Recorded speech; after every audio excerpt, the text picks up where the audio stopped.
You're gonna be taking splinters out of your fat asses all night long because you got fat asses. The only chance you have no chance. If you had a chance, if you could run lickety split, but you can't run because you're fat asses. Well, Ric Flair, you know what? I'm not a normal-looking athlete myself. You know what I'm talking about? I've been in the gyms a lot. It's a privilege and an honor to walk out with Ole Anderson, Lex Luger, and the arm that I'm all night. I am not a happy camper. What is Bully Ray's motivation? You know I know he loves sugar. But I check my pocket. I don't have no donuts. I don't have no cheeseburger. I know you love sugar, but I ain't got none. To be the man, you gotta beat the man. And I'm saying, woo, right here in Nashville, Tennessee, pal. I'm the man. Booking a match for the total package like Luger and Super Brawl. Super Saturday? What is it? I don't even know what it's called. What is it called? Super Brawl Saturday. Super Brawl Saturday? You don't lose faith in winners. And Ric Flair, day in and day out, every day of his life, just keeps winning and winning and winning. Ric Flair! New York City, Ric Flair! You're gonna find out what hard is all about! I do exactly what I want to do. You say I'm insane. I say thank you very much. Make a good intro. I hate God! Hit the deck! Yes! We love you, Scott Steiner! Today, woo, I've got the style and profile like never before. You guys talk about being students of the game. I am the game, JR.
Oh, yeah.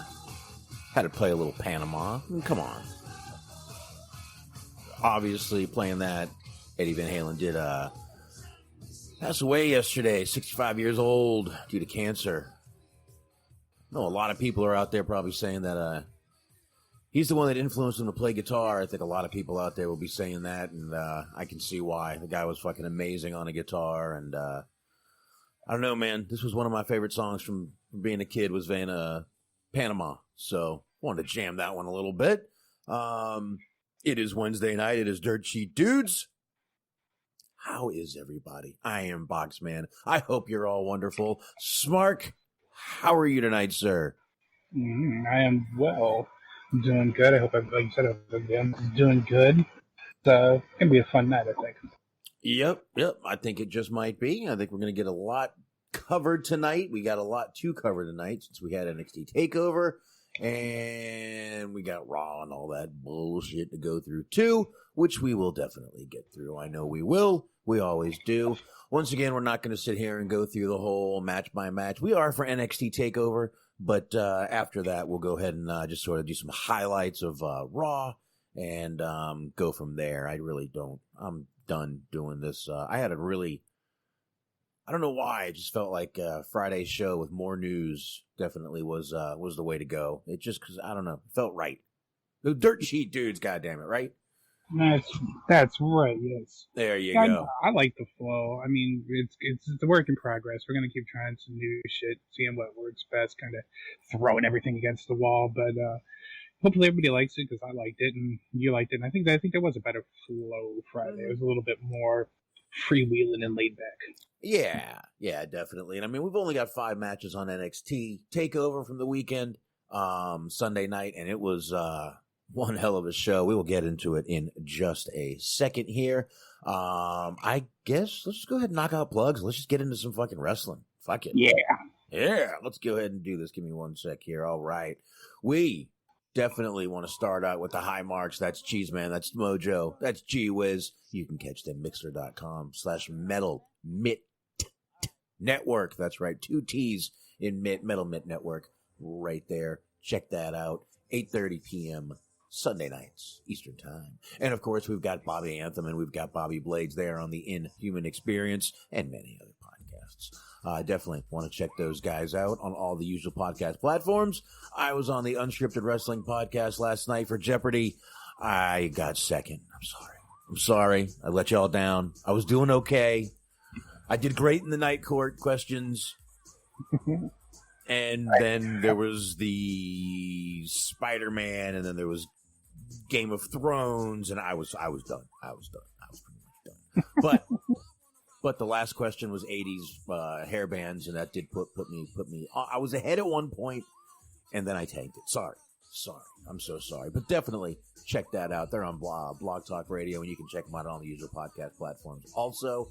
And, of course, Stephen Milan always sharing the show. We really do appreciate it. Like, really, really appreciate it. Letterboxd, boxd.com/Stephen Milan. Double those L's when you type that in Milan. Over 7,000 films reviewed. That man is a madman of reviewing, and you definitely want to check that out. And, of course, subscribe, rate, review to every show I just talked about, including ours. We're on Spreaker, Stitcher, iHeartRadio, Spotify, Google, TuneIn, Player FM, anywhere else. And I'm about to get us on a little YouTube alternative called Rumble. I'm going to drop us on there. I don't know if anybody's heard of that, but I might want to start going on that. You can actually put videos up against other videos, and they literally rumble.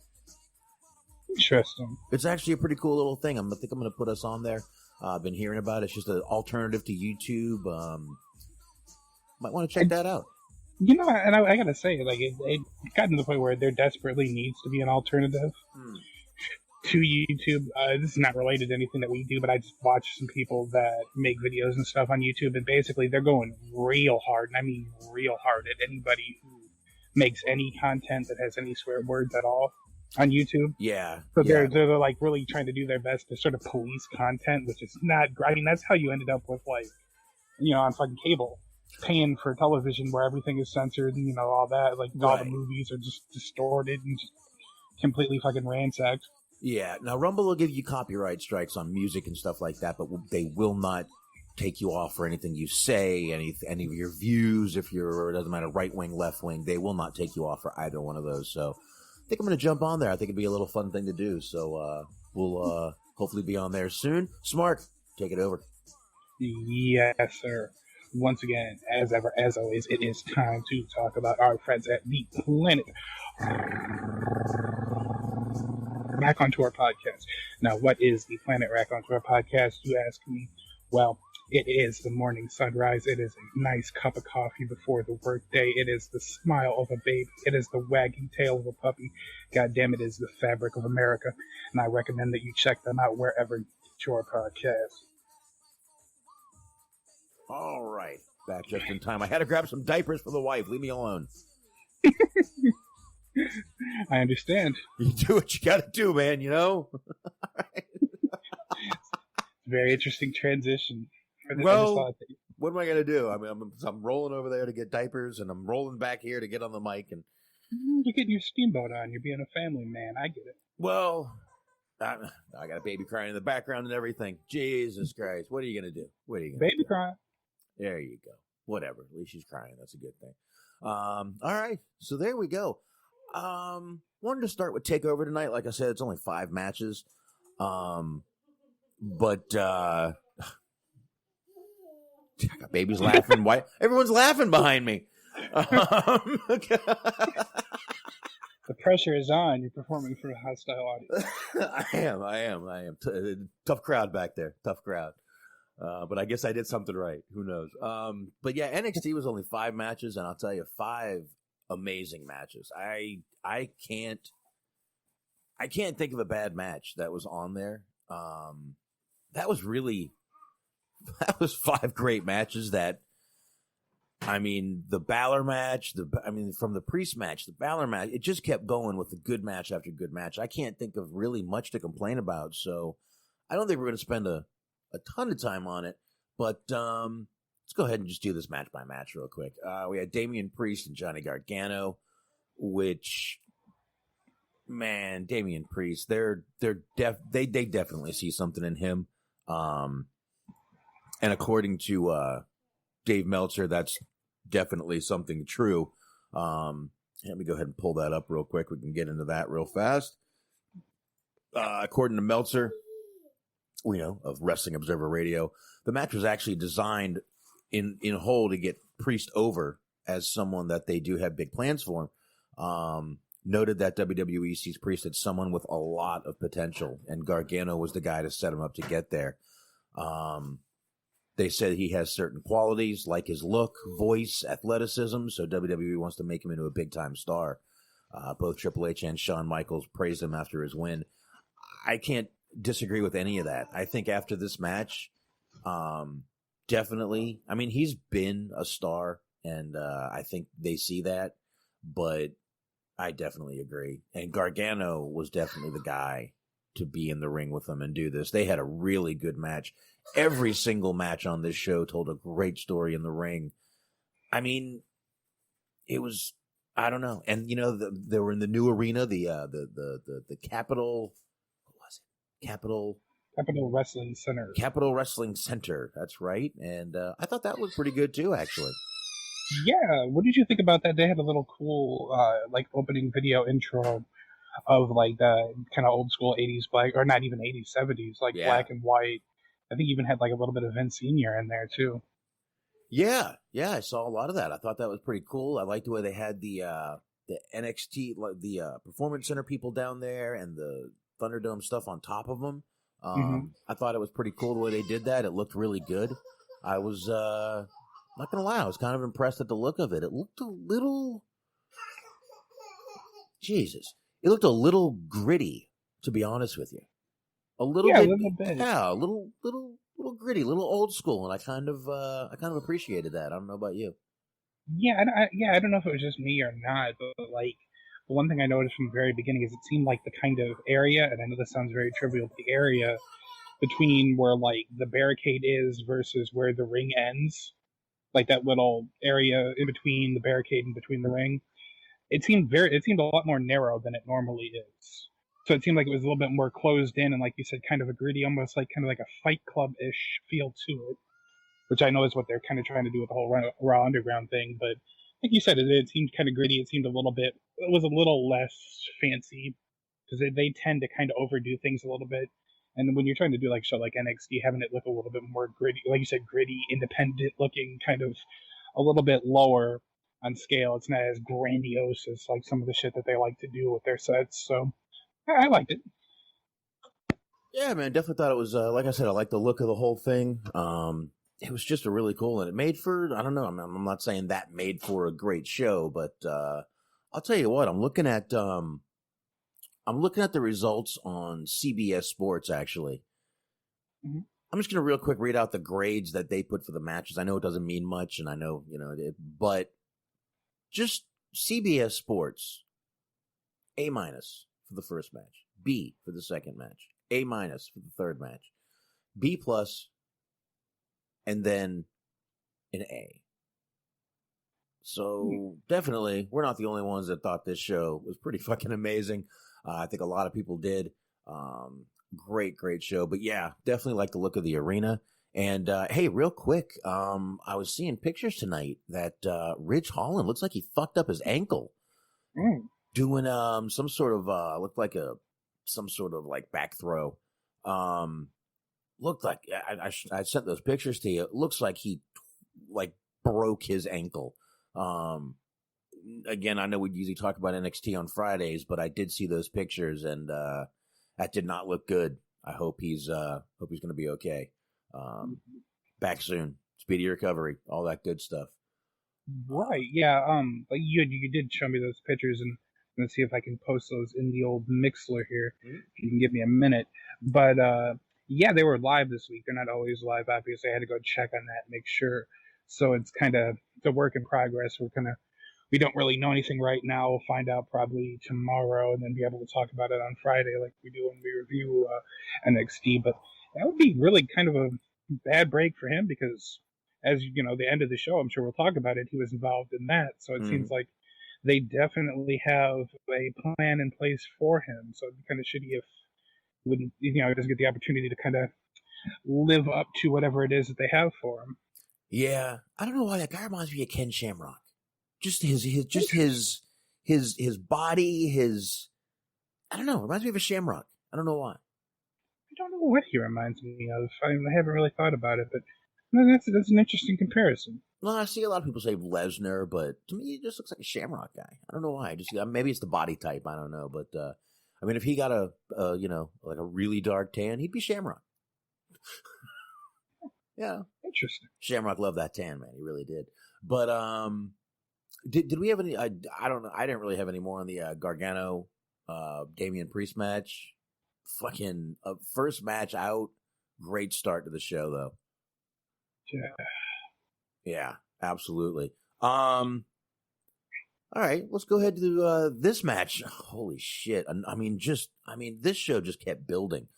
Kushida versus Velveteen Dream. I liked Velveteen Dream's little Doc Brown hair. Obviously, with Kushida doing the Back to the Future gimmick, it made a lot of sense. It tied right in. I heard people going Don King, and I'm like, you guys don't understand the tie-in here?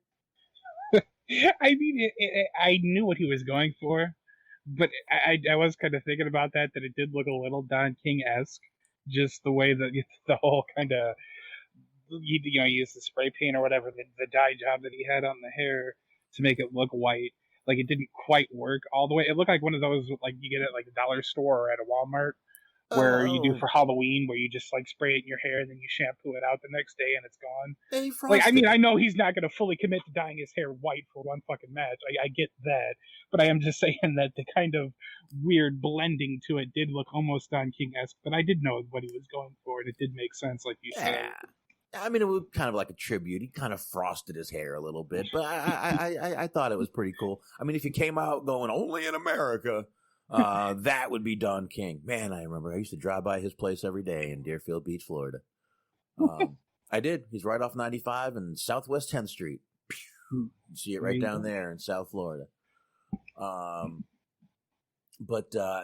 I got to tell you, I like the new, I guess the new Kushida, the more violent, more serious Kushida. Really, really good shit. Really liking this character more. I mean, I liked his character before. I mean, obviously, I like a little, me. I like a throwback to a lot of stuff like that. But this seriousness of him, this new intensity, really like it. And I mean, Dream. Looks like they might be giving him a little time off again. Yeah, I don't know. With that, yeah, I was curious. I'm interested to see what you thought, and you were kind of getting into it. But I, for full disclosure, ended up watching this afternoon, the whole takeover this afternoon. I had heard quite a few people actually kind of saying that it wasn't too great of a match, which surprised me because it was actually, from what I saw, it ended up being like my second favorite, only to the main event match of the night.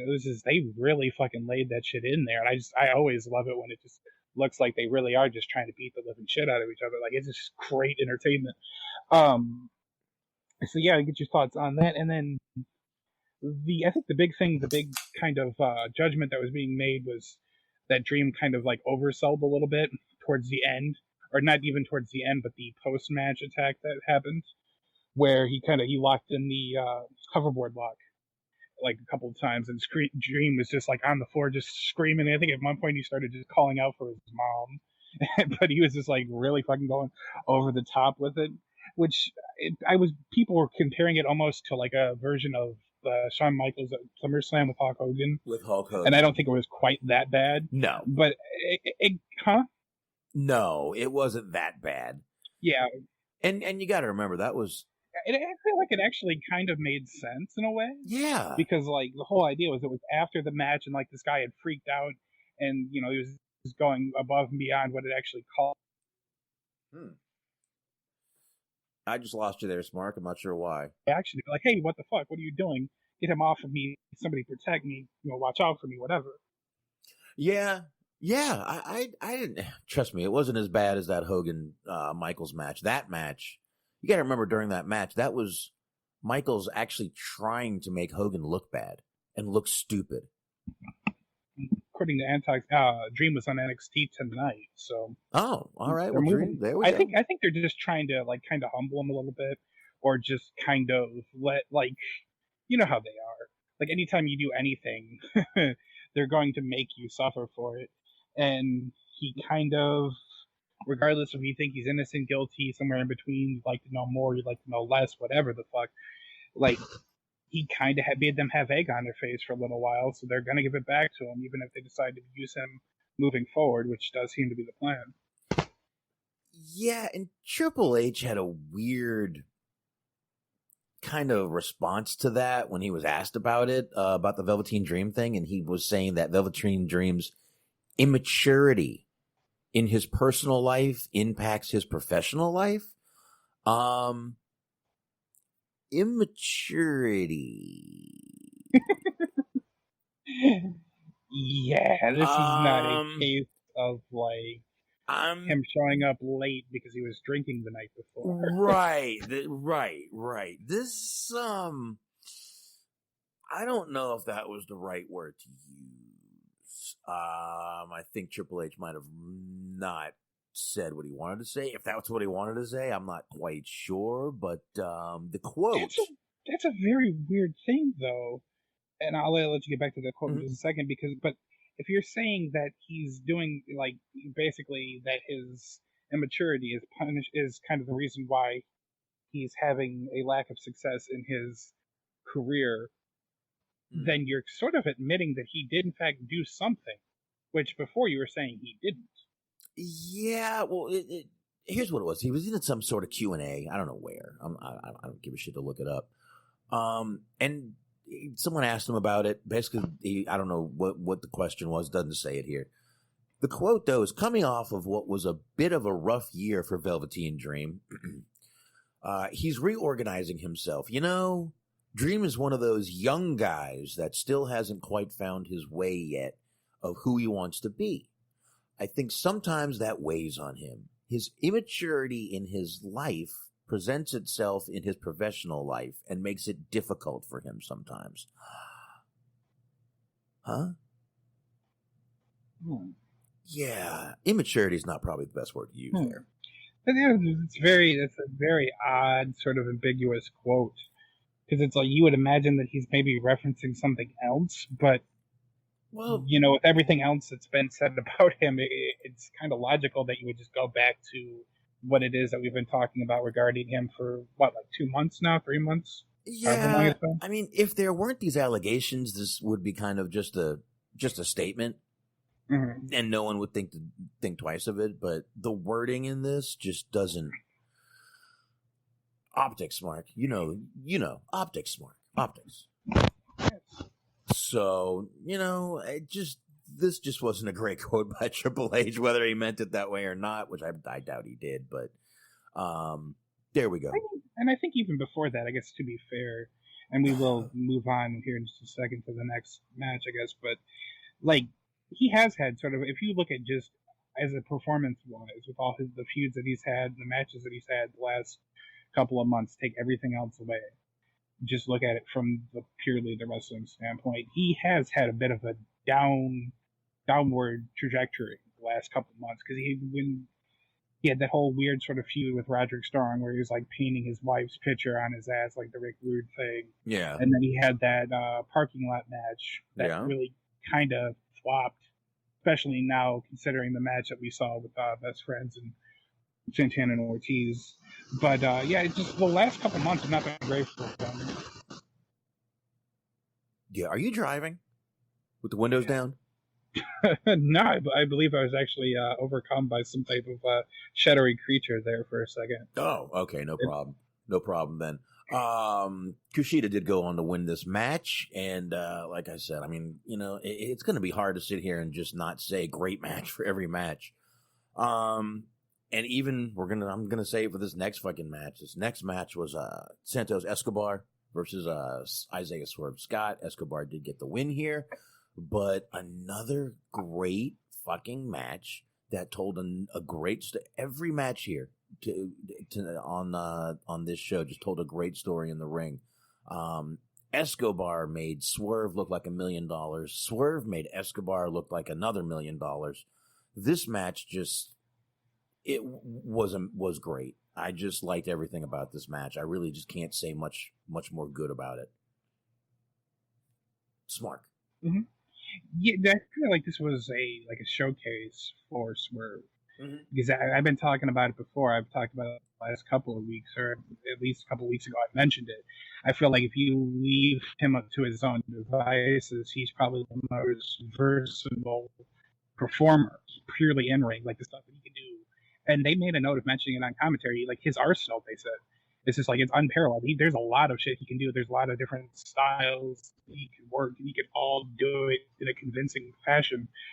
So it seems like they're actually going to start doing a little bit more with him moving forward, as opposed to just having him be kind of fodder, which is what it started off as, because you had him with tag team champs Fandango and Breeze. And he was just kind of, he seemed like a little bit. Yeah, you're going robotic on me a little bit there, Smart. All right, I'll just take over from here. You went pretty robotic. Oh, and Smart has a little connection problem there. I'm sorry you guys can hear that. There's no way to turn off the sounds in Skype like there used to be. But I will say another thing about this match. This Escobar, the Santos Escobar character, not even the character, the man is another star in the making for this company. You really don't have a lot of people. I guess you could say like Kushida would be somebody that you could put in that division, but just strictly on like 205 in that weight limit, that class, however you want to look at it, that division, there's not a lot of people that they have there. No, and just so you know, you cut out for like almost a minute and a half there. Huh. So it's a lot of fun. I mean, long story short, this is going to be one of those kind of nights, I guess.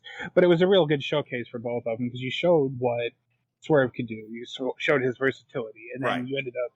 Like I said, I think it was one of the best. That was the best match that either man has had on NXT since they've gotten signed. So it's a good showcase for both guys. Yeah, and I was just saying that Escobar is definitely another star in the making for this company. Definitely another star in the making. And I also think that this is a good little spot for Zema Ion to be in. I forget his name on this show, but I like seeing him out there. But Escobar is definitely going to be a character that is going to be definitely pushed for a long time. And he should be, man. The guy's fucking great.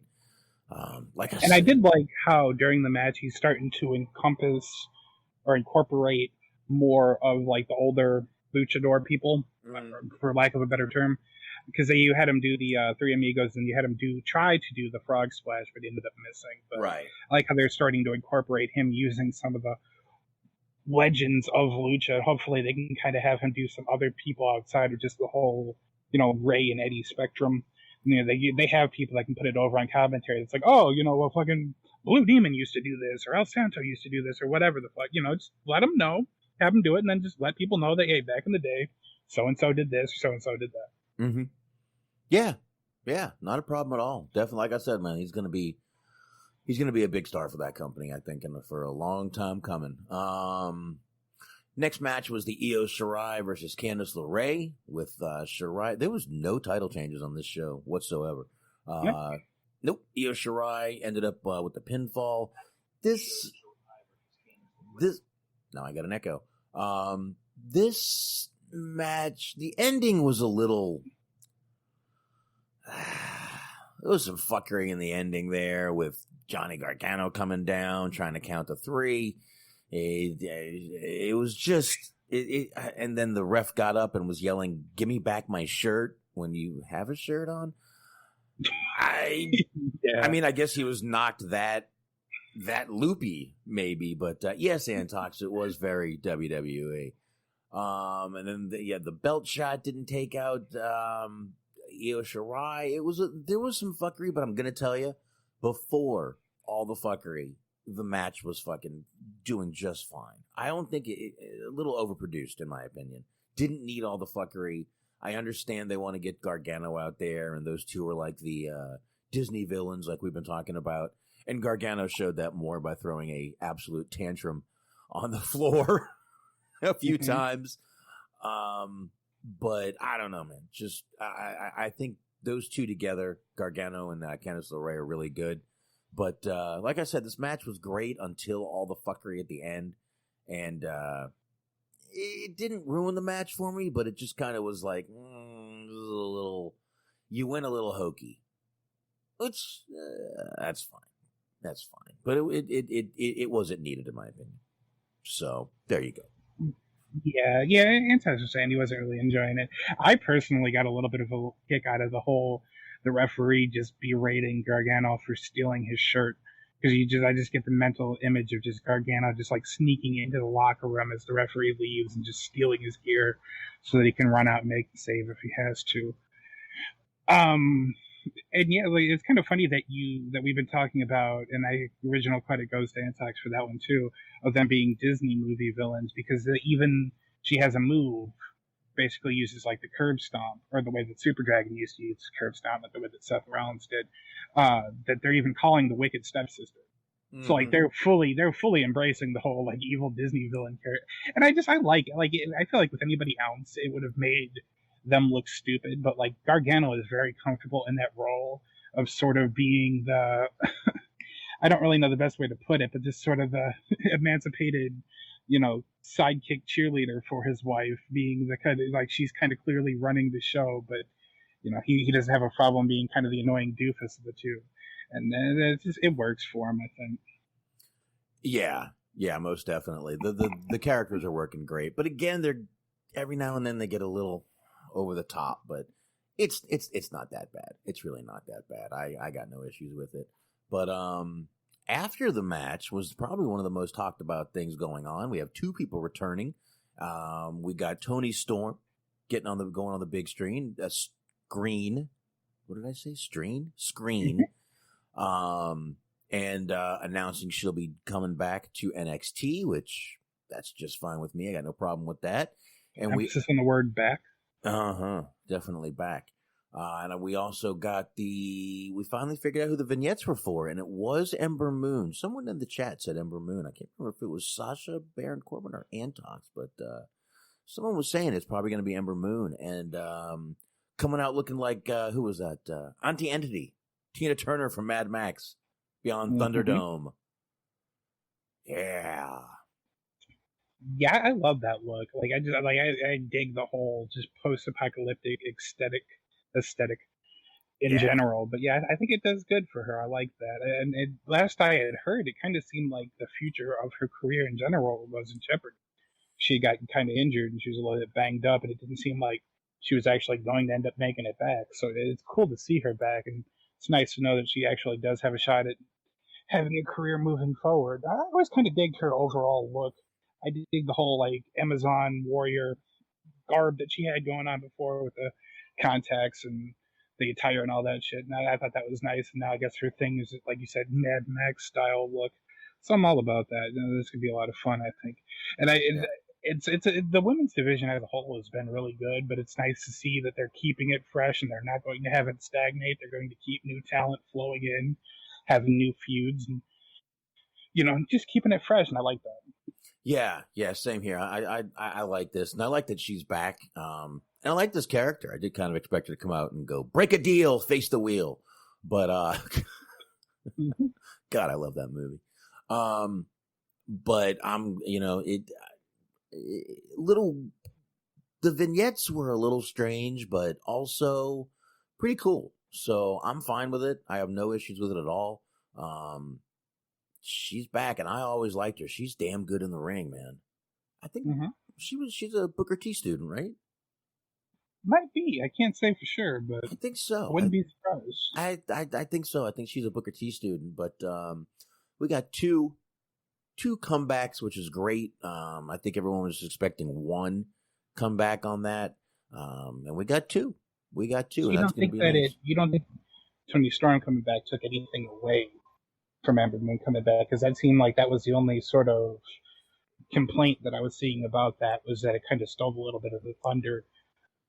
Not really. I mean, if they had Tony Storm come out after that happened, that would have been thunder stealing. But the fact that's true. Yeah, the fact that Ember Moon came out after and had the whole vignette, I would have liked her to actually ride the motorcycle into the arena. I don't know why they had her just stop it and go through that little door. Because we've been over this, Fox. This never works, or at least it doesn't work if it's an AEW. Well, I mean, don't put up a barricade that they can bump into. I mean, she could have just rode. She could have just. I really think that would have. I don't know how much better it would have made it. I just thought it was weird that she just hopped off the bike and walked in the one open door. She knew where the one open door was, and went in there. It's like, yeah, that makes complete sense. If whatever, but I guess I do have one complaint about this show, and I guess that was it. See, now I'm thinking about missed opportunities, because you're talking about her riding through on a motorcycle. Just have her ride through, and she's riding around the ringside area, and the people that are by the barricades are just like yelling and screaming and trying to get out of her way, and she like turns off the motorcycle and breaks into this musical number. Then you could have like the Velveteen Dream dressed as like alien transvestite comes after her. Are you high? No, I was trying to reference Rocky Horror Picture Show. I just wanted to make sure you weren't high. I mean, you can tell it wouldn't be that much of a stretch to have like Velveteen Dream come out as like Frankenfurter. No, I mean, hey, Hoppertootie, bless my soul. I know what I got you. I got you. Mm-hmm. I really love we that. ended up there. We didn't always get there. We didn't get there very well, but we ended up there. I really love that rock and roll.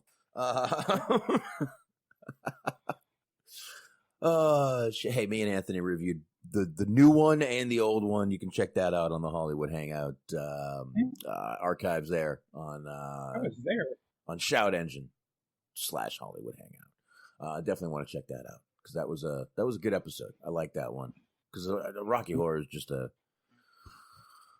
I know it's a cult classic, but always a good movie. Always a good movie. So we compared them, and we had fun doing it. So let's see here. I guess we can get to the last match, which was another long, drawn-out, but amazing match. Finn Balor versus Kyle O'Reilly. This was, talk about laying shit in. These guys were, both their mouths were bloody at the end of the match. Finn Balor tweeted out an X-ray today that he's got his jaws broken in 2 places.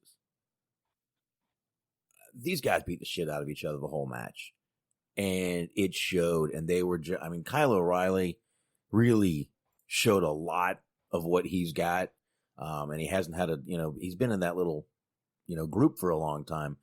But I think he definitely showed he's got a lot more than just being in a group. Balor, come on, it's Finn Balor. We know Finn Balor's been good a long time, but absolutely amazing match here between these two. And like I said, they were bleeding from their mouths, both of them, horribly at the end of the match. Enough to where I was questioning, was that all that blood real on Balor? It almost looked fake how bad he was bleeding, but he obviously not. Like I said, he tweeted an X-ray today. I know X-rays can be faked, but that looked like Balor's jaw to me. Oh, for some reason, I just completely lost Smark. I think he's having some storms tonight, but yeah, hard-hitting fucking violent match this was between these two. And I mean, I just, everything about it was fucking great. And listen, I'm not the biggest Kyle O'Reilly fan, or the biggest Finn Balor fan. I mean, I know Finn Balor is good, but he's not like my favorite or anything. But these two, this match, you just couldn't take your eyes off of it. I mean, every single move looked like it was connecting and hurting, and it was just fucking badass. So really, really enjoyed this match. And then after the match, we get a little show of respect between the two, between Balor and Kyle O'Reilly. And then, next thing you know, after that, we see Ridge Holland, who has Adam Cole over his shoulder, and he just throws him out to ringside, and you got Strong and Bobby Fish out there kind of like, what the fuck, what the fuck, what the fuck? And then the show went off the air. That's another thing I wasn't crazy about that sort of took away from the fact that Kyle O'Reilly just had this brutal, brutal fucking match with Finn Balor. And then here's this really another overproduced, not necessary segment, in my opinion. But I see what they were going for. They were kind of getting Ridge Holland over. I guess that's going to be put on the back burner for now. We'll see what happens when he's better. But like I said, it looks like he broke his ankle. In the pictures that I saw, that thing it was bad. It was bad. Let's just put it that way. It was bad. So I guess we'll see what happens with him. But all in all, like I said, this NXT Takeover, 5 impactful matches, absolutely explosive matches. A little bit overproduced on the women's match. Hold on here, Smart back. All right, we got Smart back here. It sounds like, dude, is it fucking raining there or something? It's this fucking lovely internet. I don't know what's been going on with it. It's been a problem all week. Yeah. All right. There we get a little better, I think. All right. I kind of just wrapped up NXT there. Like I said, 5 impactful matches, all really, really told great stories in the ring. Great show. Went fast. I mean, even that last match, for as long as it was, before you knew it, the show was over, and you were like, "Wait, that's 5 matches."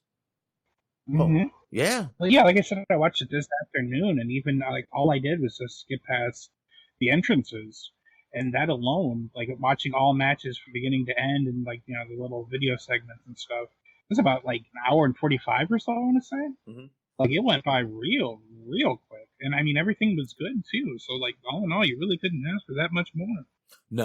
No, you couldn't. I just thought this was a really fucking good show. Really, really good show. So I guess if you want to get into news, or you want to get into Raw.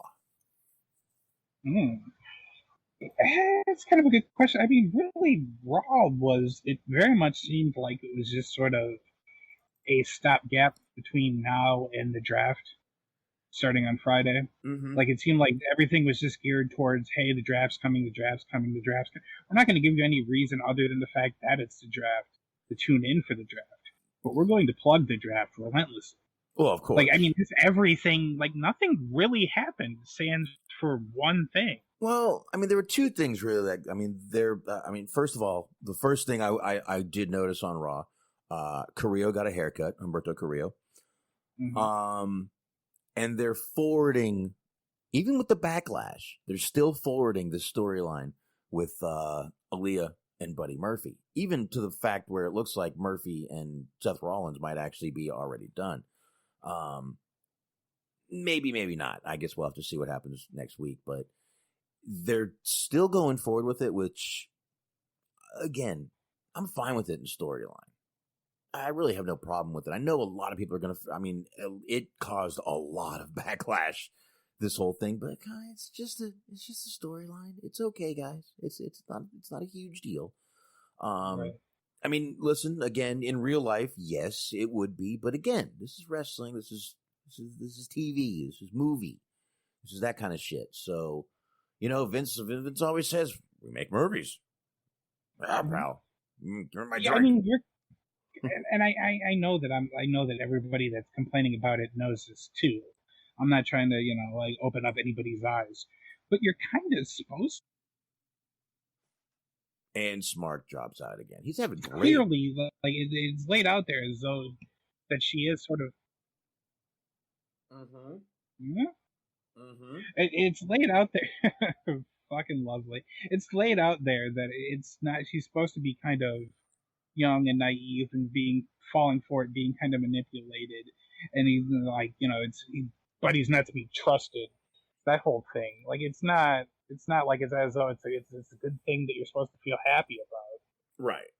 Exactly. I mean, it's. I don't know. We're just going to see where it goes, but with all the backlash, they're not giving a shit. They're just going along with it. But I did notice when Seth Rollins was backstage, though, screaming at Murphy, he had a giant zit on his nose. Did you notice that? Did you see that? I saw that. I don't know why. But I guess really the main thing everyone was talking about on Raw was Ali. Mm-hmm.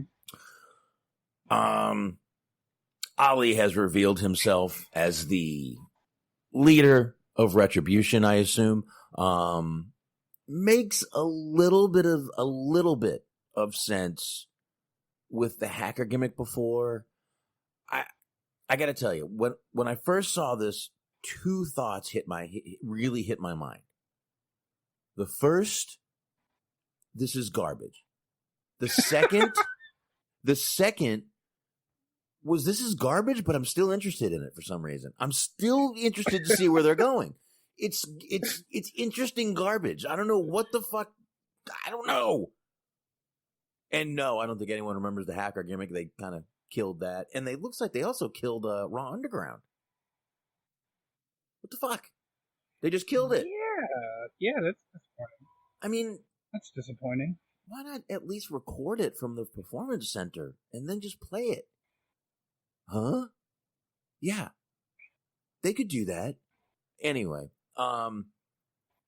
so yeah, I really, those two thoughts hit my mind. It's interesting garbage because, I mean, it's Ali. I mean, look, I'm not shitting on the guy. The guy is a talented son of a bitch.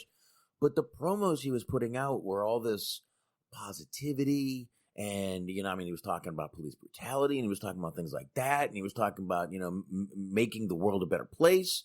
And then it's like, hey, I'm the leader of a violent gang. Huh? What? Was he talking about this kind of stuff in his actual promos? Yeah. Or is he talking about it on Twitter? Because he was talking a lot about it on Twitter. And in promos. We played a couple of them. Hmm. Yeah, we played some of those. I mean, he was talking, he even mentioned police brutality in some of his promos and how he's seen, bad cops and, this and that. So, and suddenly he's the leader of a violent gang. Okay.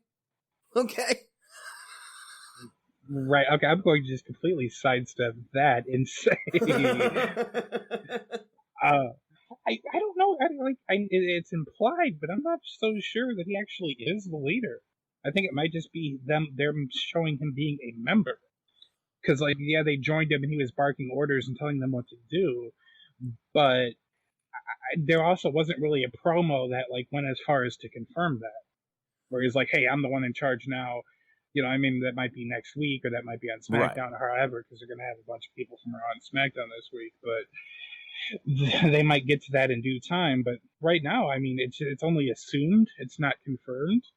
But it would be interesting to see how he kind of fits in with that overall group, I guess. They need something to get him going because they have been dead in the water for fucking months now. Yeah, and I want to see how they draft that whole group to one show. Yeah, that's going to be interesting. I think they've done weird shit like that before. They'll put on the back. Retribution has forced us to make them a group and bring them on Raw only. Blah, blah, blah, blah, blah, blah, blah. Right. Blah. Yeah, even from the very beginning, they were the first draft that they did, after the invasion, they had little fucking weird loopholes to explain why certain top guys weren't going to be drafted to one show or the other. Yeah. I just, I know. I'm waiting to see how they do it, and I guess we'll find out how they do it very soon. But it's a very, like I said, it's a very weird thing to have them do this. But hey, at least they're giving the guy some TV time. And to me, though, it looked like he was the leader. I mean, Dio Madden was looking at him like a predator leader. Mm-hmm. Like, just kind of like, he's got a great look. Like I don't know if he's actually a good wrestler. We'll find out in due time. Mm-hmm. But he like kind of reminded me a little bit of just like how back in the day Michael Tarver had a really good look, but he didn't really end up being a very good wrestler, but he did just very much look menacing. Mm-hmm. And I hope that he actually can be a good wrestler and not just be a Michael Tarver where he just looks really fucking intimidating, but then you get him in the ring and he looks like absolute garbage. I know he's wrestled a little bit before, but it hasn't been a big enough sample size for me to kind of determine how I feel about him. So we'll see. But like I said, he looks fucking real intimidating. Well, he's a big guy. He's got the long hair, and he just kind of he fits. This character really fits him, whatever it is. But he looks like Predator. Right. I mean, you can just see Anna going, "You are one ugly motherfucker." Ow. Get to the chopper. Ow. Okay. Anyway. Funny enough, in like real life, his whole personality is he's big into like video games and anime and shit like that. Nah. So he looks menacing, but then real life he's like this total like kind of nerd guy. So hopefully they don't bring that up on commentary and just completely fucking bury him. But we'll see. Yeah. They have a tendency of doing that, so you should never be too careful. Yeah, I remember who was it? Eric Rowan, and he's a vintner. What the fuck are you talking about? Why do we care if he makes wine? Oh, no, I will argue with you to the bitter end on that. I love that little, like, 2-week stick that they did with him, where they made him fucking jack of all trades. He could paint, play guitar, and he fucking was a sommelier and a cheese expert and all this stupid shit. Like, it was kind of funny. See, you just said all this stupid shit. See? Thank you. It's corny, but it's better than nothing. I guess if you want to go with that.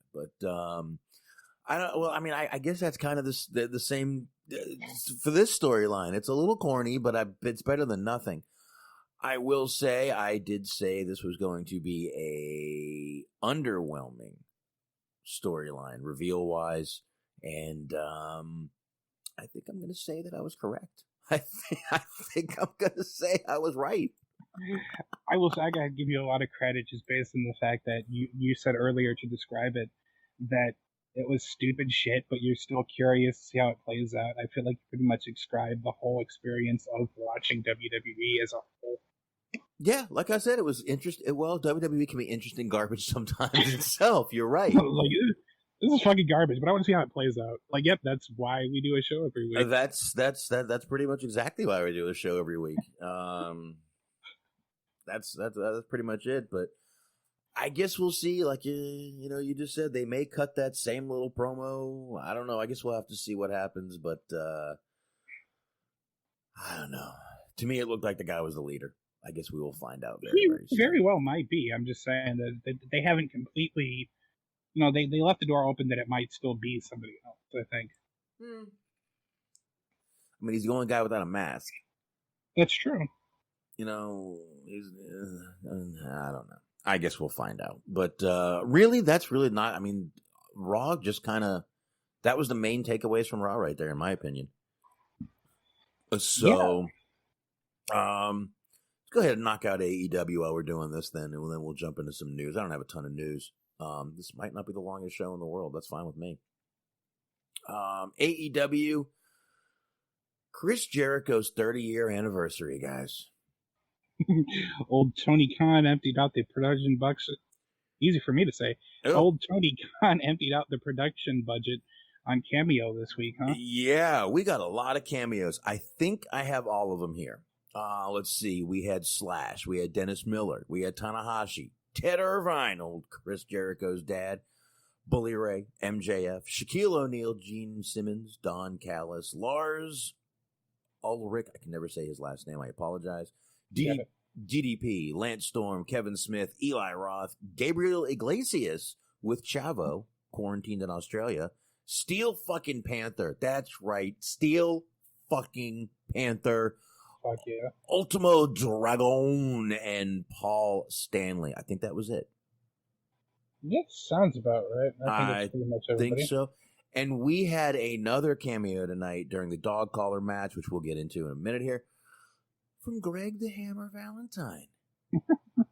America's favorite lesbian grandma, Greg the Hammer Valentine. America's favorite gym teacher.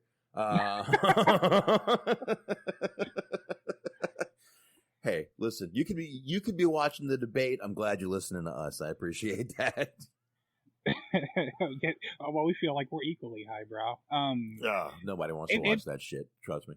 Yeah. No. I heard somebody remark on that Greg the Hammer Valentine never ages, but I was like, yeah, but he also looks like Greg the Hammer Valentine. And he's looked like Greg the Hammer Valentine for like 4 decades now. Yeah, he gets a little rounder, but hey, you get older, that happens. Nothing you can do about that. Let's go ahead and go through this a little bit here. I don't want to go. I'm not going through this match by match either. I did like this Brian Cage versus Will Hobbs match until the end. I thought the end was really stupid with after everything with Ricky Starks and all that shit. It's a Darby, and again, sometimes they just overproduce shit too, just like WWE does. And I thought this was a little bit of the same. But the match itself, Will Hobbs got a big future, got a bright future in AEW, I think. Yeah, they definitely seem like they're really behind him. And like I was talking about, I think it was last week, it's a good thing because they do, and they've done a pretty good job so far, but they do need more in-house talent. Mm-hmm. Like people that don't have any sort of associations or affiliations with any other big name companies. And he seems like he could definitely be a good sort of anchor for that, somebody to kind of attach your name to. So, yeah, hopefully they end up doing right by him in the future. And it seems like he does have, like you said, a bright future ahead of him. Yeah, I definitely think so. And young, like I said, his body type, his charisma, he reminds me of a Big E. I don't know why, but we will see what he's got in the future. Again, I'm not going match by match. I do definitely want to talk about this fucking dog collar match, though. Mm-hmm. This dog collar match was, Brody Lee was playing it up from the beginning. I loved the fact, I really liked the announcer when they came out. They made it seem like an actual fight. They announced the the trainer down there, the medical staff. They announced these two guys. I thought that was great. Talk about a big fight feel. You could have had Don King out there. No, he's in NXT. We've established. Oh, that's right. He's on NXT. Okay. I forgot. That's right. But this match was brutal. These two killed each other, and that little meme. I think they're memes, meme, whatever. Of Cena wins, LOL. Of course. You could change that name to Cody now. Cody wins, LOL. Ooh. Christ, I'm sorry. I'm sorry, you fell. I'm sorry. But yeah, if you could just go ahead and press your life alert button on my behalf. All right. I've fallen. I cannot get up. Yeah, that boy. Like, I'm glad that there was an hour or two in between when we started talking about this and us not talking about this live. Because I really did. I was just like, Jesus fucking Christ. Like, why? Just why? Just why in general? Like, you dedicated a solid, 10, 15 minutes or so to have Brody Lee just beat the ever-loving shit out of Cody. And then you turn around and you have the Dark Order lose on the pay-per-view. And then you have him beat Dustin Rhodes. And then you have him just lose to Cody again. Well, you also had him beat Orange Cassidy. But, you basically didn't do anything but the rub that you gave him. No. What was the point? I think, and this is just my personal opinion, they wanted that title back on him for the anniversary show next week. The year anniversary show of AEW Dynamite. Probably that. It also, to me, kind of came off as like they took the belt off him so he could do that fucking show. And now that he's back, it's like, oh, business as usual. Yeah. Like, it very much, if Antax are saying that the finish of the women's match on Takeover was very WWE, this was also very WWE. Just immediately put the belt right fucking back on him. Like I said, Cody wins, LOL. I mean, all you need is Vince McMahon laughing with R-Truth. And then the whole fucking, like, and when you have to say in your promo that you're not pandering, you're pandering. I was just watching, I was just like, oh, fuck you. Like, just rolling my eyes. And I was just like, dude, how are you not a heel? Like, I've never wanted to punch my television before, and I do now. Oh, shit. Yeah, it was, and the craziest part of the match was the first person to bleed wasn't even in the match. It was John Silver. Mm-hmm. I mean, and I'm like, wait a minute. The guy's not even in the match. And, he was bleeding. Cut to Greg the Hammer Valentine, and he's got blood trickling down from his face. he bladed outside. He just bladed for no reason. Flair would have. Dude, that would have been amazing if they just panned the camera over and Greg's bleeding. Yeah, you can just give him like fake blood too. You don't actually have to make the guy cut himself. But yeah, that would have been great. Just Greg the Hammer Valentine just still with the same dead-eyed 1,000-yard stare, but just blood pouring down his face. Oh shit, that would have been great. Yeah, and just kind of rubbing his face like, God, this is brutal. Oh man, even I'm bleeding over here. Oh my God. But yeah, that would have been great. But I really did enjoy this match until Cody won. I thought there was, number one, no reason to take the belt off Brody Lee. But I just really feel that they want that title back on him for the anniversary show next week. And I think they obviously wanted him and Orange Cassidy to have a match next week. But that's fine. That's fine with me. I mean, not the best decision in my opinion, but even with that though, you potentially end up booking yourself into a corner. Because we talked, I just mentioned it. He challenged Orange Cassidy. He challenged Brody Lee for the belt like 2 weeks ago. I want to say maybe 3, but he challenged. That's not important. He challenged him for the belt. He lost. So if you have him challenge Cody for the belt, then he loses again to Cody. You just had him lose back-to-back title shots. You kind of compromised the push that you gave him, the rub that you gave him from beating Jericho in their feud. So basically, they are in two situations. Either they hot potato the title to Orange Cassidy, which everyone's going to compare him to WWE, or they kill the push, kind of, not kill, but they set back the Orange Cassidy push a little bit with him losing. Yeah, they're in a corner here. They which again, people are going to compare him to WWE. Oh, they're burying Orange Cassidy. Oh, I'm waiting to hear that next week if he loses. I'm waiting. Oh yeah, that'll be hashtag burying Orange Cassidy. Oh God, you're right. You're right. I didn't even think of it like that, but you're right. They do now. They got a tough thing to do. So I don't know. See, Antox is already saying it. God damn it, Antox. Push dead. Dead push already, he's saying. That's it. It's over. Right. Now, I am glad that Antox agrees with me and that he is no way trying to make fun of me. No. I am glad that he is in my corner. Skull, crossbones, dead. That's it. Stick a fork in him. Orange Cassidy is done. That's it. It's all over. Give him some antacid. But yeah, I mean, like I said, that match was very brutal, very good match. Brody Lee was fucking bloody as hell at one point. They both were sweating and wrestling so much they both got cleaned up from all the fucking sweat. They basically, but just still a really brutal match. And once again, man, AEW I think he is using blood in a good way. I don't think they're overdoing it. I think they're keeping it for the matches that matter and using it when it matters. Right. So as long as they don't overdo it, I think they're fine. But I think again, I think this was a very good way to do it. I actually saw people, more than one, online, like, where's Cody bleeding again? I don't know. He's a wrestler. I mean, that's his fetish. He's definitely all about just bleeding all over the place. Well, when your daddy bleed like that, baby, that's what you got to do. Ooh, baby. Funky than a monkey out there, baby. Right. I'm talking about son of a plumber. Aha! If you will. If you will. All right. I really don't want to talk about the big swell Serena Deeb, man. Neither does anyone else. The only thing I'll say is Serena Deeb looks amazing. She looks great.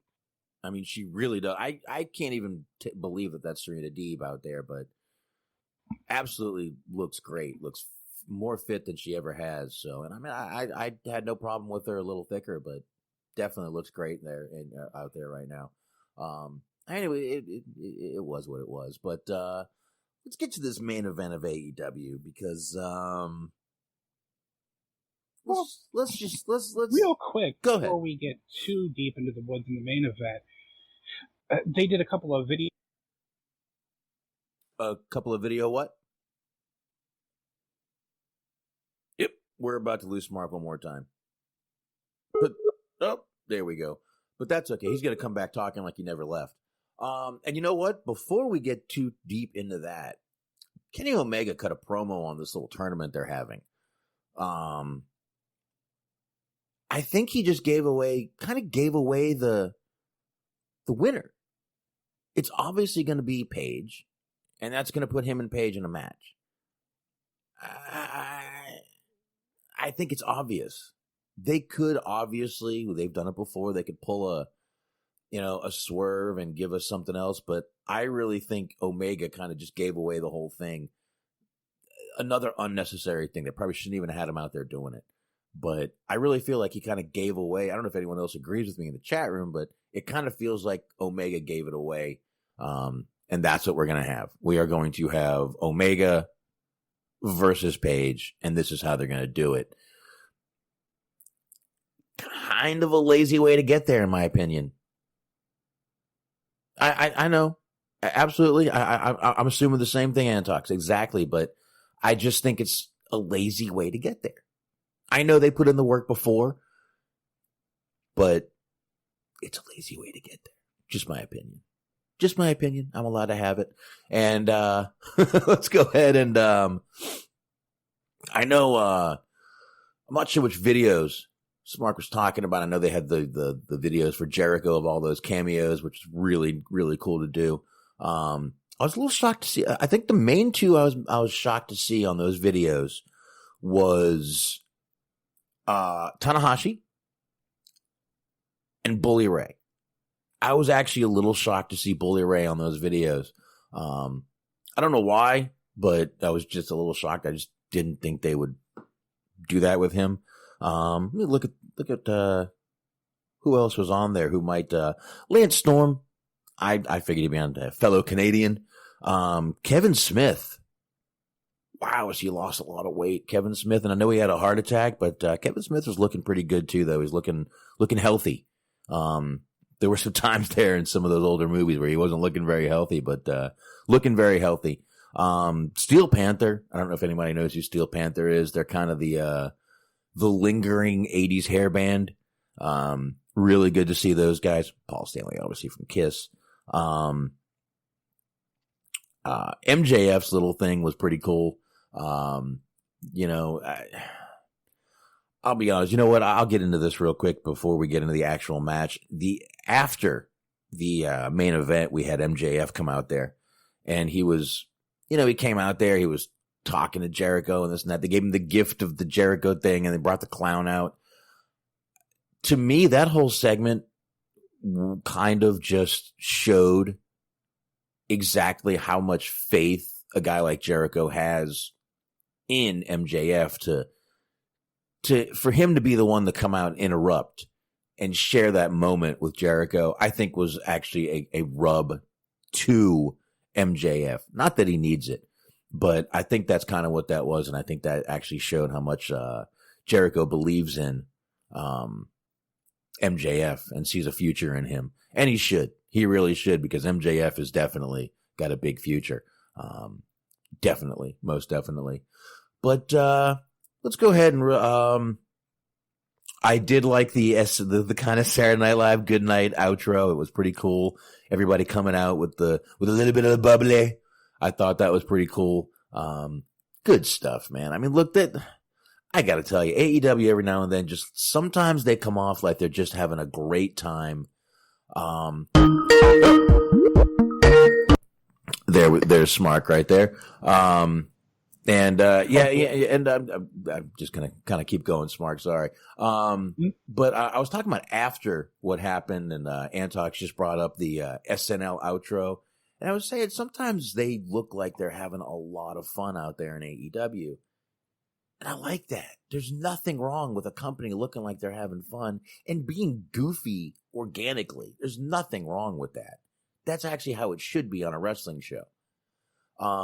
But I hadn't gotten into the match yet, but I did go after the match and start talking about the whole little thing with MJF. And I mean, I even said it to you that I thought that was a rub, if you will, to MJF right there on how much Jericho has faith in his future in that company.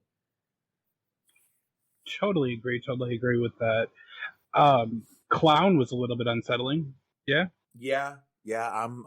I'm not a big Clown guy. The funny thing was, it hadn't been like, it wasn't even like really a reference to anything really. Like, I thought maybe there was some kind of an inside joke or something, like maybe, and for all I know, there could have been something like on it about like being the elite. There might have been something there that they were calling back to.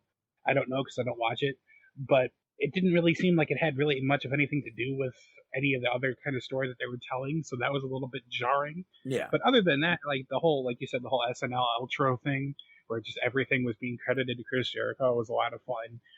I like how they're not really as tied down to the conventional ways of running a show that kind of WWE can kind of fall prey to sometimes. But yeah, it does seem like they're a lot more open to just kind of having fun and just kind of freewheeling and doing, whatever it is, trying different shit, basically. Yeah, definitely. And I mean, you really gotta like it. I mean, at least they're doing something to try to shake things up here and there. Shake it up. But let's go ahead and get into this match.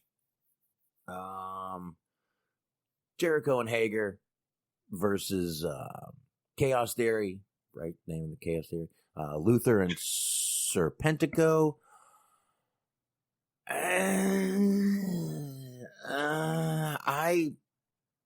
Okay. So first of all, Luther's 51, right? Something like that. Oh, I think, by the way, it's Chaos Project. Chaos Project. There we go. Project. You're right. Listen, I have not one problem with Jericho wanting to bring in Luther for that match. Right.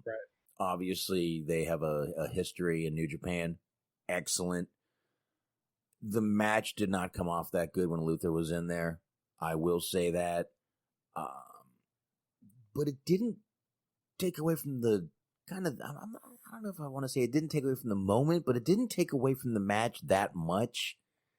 But it just wasn't a good match because of that. It just wasn't a good match, but it didn't make it to where I hated the match. You know what I mean? Right. It was just it was just like, all right, I see what he's doing here. Luther's obviously older, can't do what he used to do. But, I mean, you got Hager, you got Jericho, you got Serpentico. Luther was kind of there as a prop. Mm-hmm. Well, I mean, I kind of just looked at it pretty much from the same way you looked at it, but it's a night for Jericho. Mm-hmm. And I feel like he was very much responsible for who we ended up picking being in that match, I think. Because it's just an opportunity of it was somebody that he knew from like one of his oldest standing relationships in the wrestling world.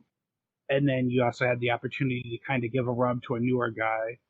And, I think this has to have been the first show that Luther main evented. And it's probably going to be the only show that Luther main events. Yeah. So, I mean, it was just it seemed like a very Jericho type move to give somebody who hasn't had a moment in the sun his kind of opportunity. It might not have played out the best possible way, but I mean, it is what it is. It's not a huge deal. Like, it was kind of a little bit of a down note on what was an otherwise really solid show. So it's not a huge deal. No, like I said, I mean, look, it was what it was. Jericho had his moment. It was his night. It was, the 30th anniversary. So, what are you gonna do? What are you gonna do? Are you really? I mean, it's not like I'm gonna be like, I am never watching bullshit again. Fucking Luther out there. No. It was Jericho's night. He had his buddy out there, a guy he has a real good history with. Obviously, I don't know a lot of the history. But, and Antox is right. They're having a stacked Dynamite for next week. It's going to be a good show next week, too. So, I mean, it just wasn't. I mean, I saw a lot of people hating on this match online during the match. I mean, I said it wasn't a good match, but it's not worth the hating for one match, one night. It's not worth it. Right. Going a little overboard. But all in all, AEW, another great showing. I definitely think they're going to be the ratings winner this week. I have not seen NXT. We will talk about that Friday night. But I enjoyed I enjoyed AEW tonight. I thought it was a really good show from pretty much top to bottom. They did some good stuff. And holy shit, did we just get through all of those in an hour and a half? Pretty much. I think that they're still going to win, but I don't think that it's going to be by as wide of a margin this week as it normally is. That's going to be my prediction, but we shall see. There was one thing real quick that there was two things real quick. First off, they mentioned New Japan a lot during the show. Not necessarily by name, but you had Tanahashi come do a video for Jericho, and you had the Archer Moxley segments where they referenced how their first match together was in Japan. Mm-hmm. The New Japan president stepped down last week, so it seems like maybe their relationship is starting to kind of mend a little bit, or they're taking like little baby steps, because New Japan's wanting to kind of establish their presence in the U.S., and of course AEW is looking to just improve as a whole. And I feel like if you could possibly start to kind of build a working relationship between those two, it's going to help both of them a lot. So we'll see if that ends up happening. Mm-hmm. The other thing I wanted to address real quick with you that we left out on the NXT review. Did you notice the stunt doubles? For the announcers? There were stunt doubles on commentary. Yeah, and the girl looked nothing like Beth Phoenix. She was a redhead. It would be hard to find another Beth Phoenix. Beth Phoenix has a very distinguishable look. She's a jacked. At the very least, put a blonde out there. That woman was a redhead. Yeah, I mean, again, it is hard to. I mean, there's plenty of jacked blondes out there. I can promise you that. But I did think that was weird that they did. They had what's his name, Vic Joseph, and then the two people on the side of him were not Wade Barrett, and definitely not Beth Phoenix. I don't know if that maybe could that have been the Spanish announce team on his left and right? Possibly. That girl looked a little Latin to me. Could be. I don't know, but I'm thinking that might be possible. I don't know why Vic Joseph would be. Maybe Vic Joseph speaks Spanish. Who knows? Maybe he's fluent. Many people are. Many people are fluent in many languages. What are you going to do? They're smarter than I am.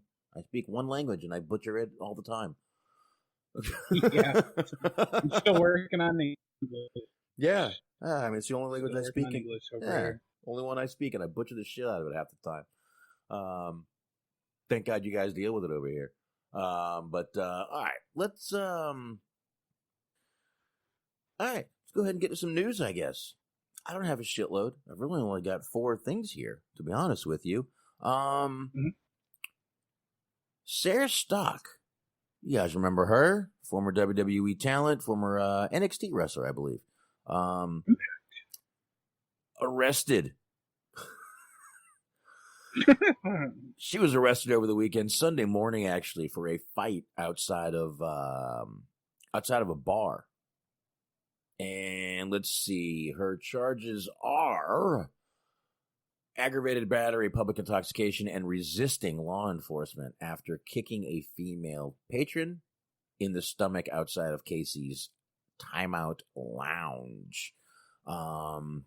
She lives in Fort Lauderdale, and she has been released from the Vandenberg County Jail. I do not know where Vandenberg County is. I don't think this was in Fort Lauderdale, because Vandenberg County is not Fort Lauderdale. That is Broward County is Fort Lauderdale. So I don't know where she was for over this. By Miami? Huh? Well, Broward's over by Miami. Broward, it's actually, it's Palm Beach. Then you go to Broward, and then you're in Dade County, which is Miami.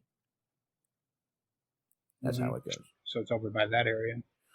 But I'm not sure where Vanderburg is. This could be somewhere in Florida. Let me see. Vanderburg County. Let's see where Vanderburg County is. Let's see how many there are here. Search Google for Vanderburg County. Indiana.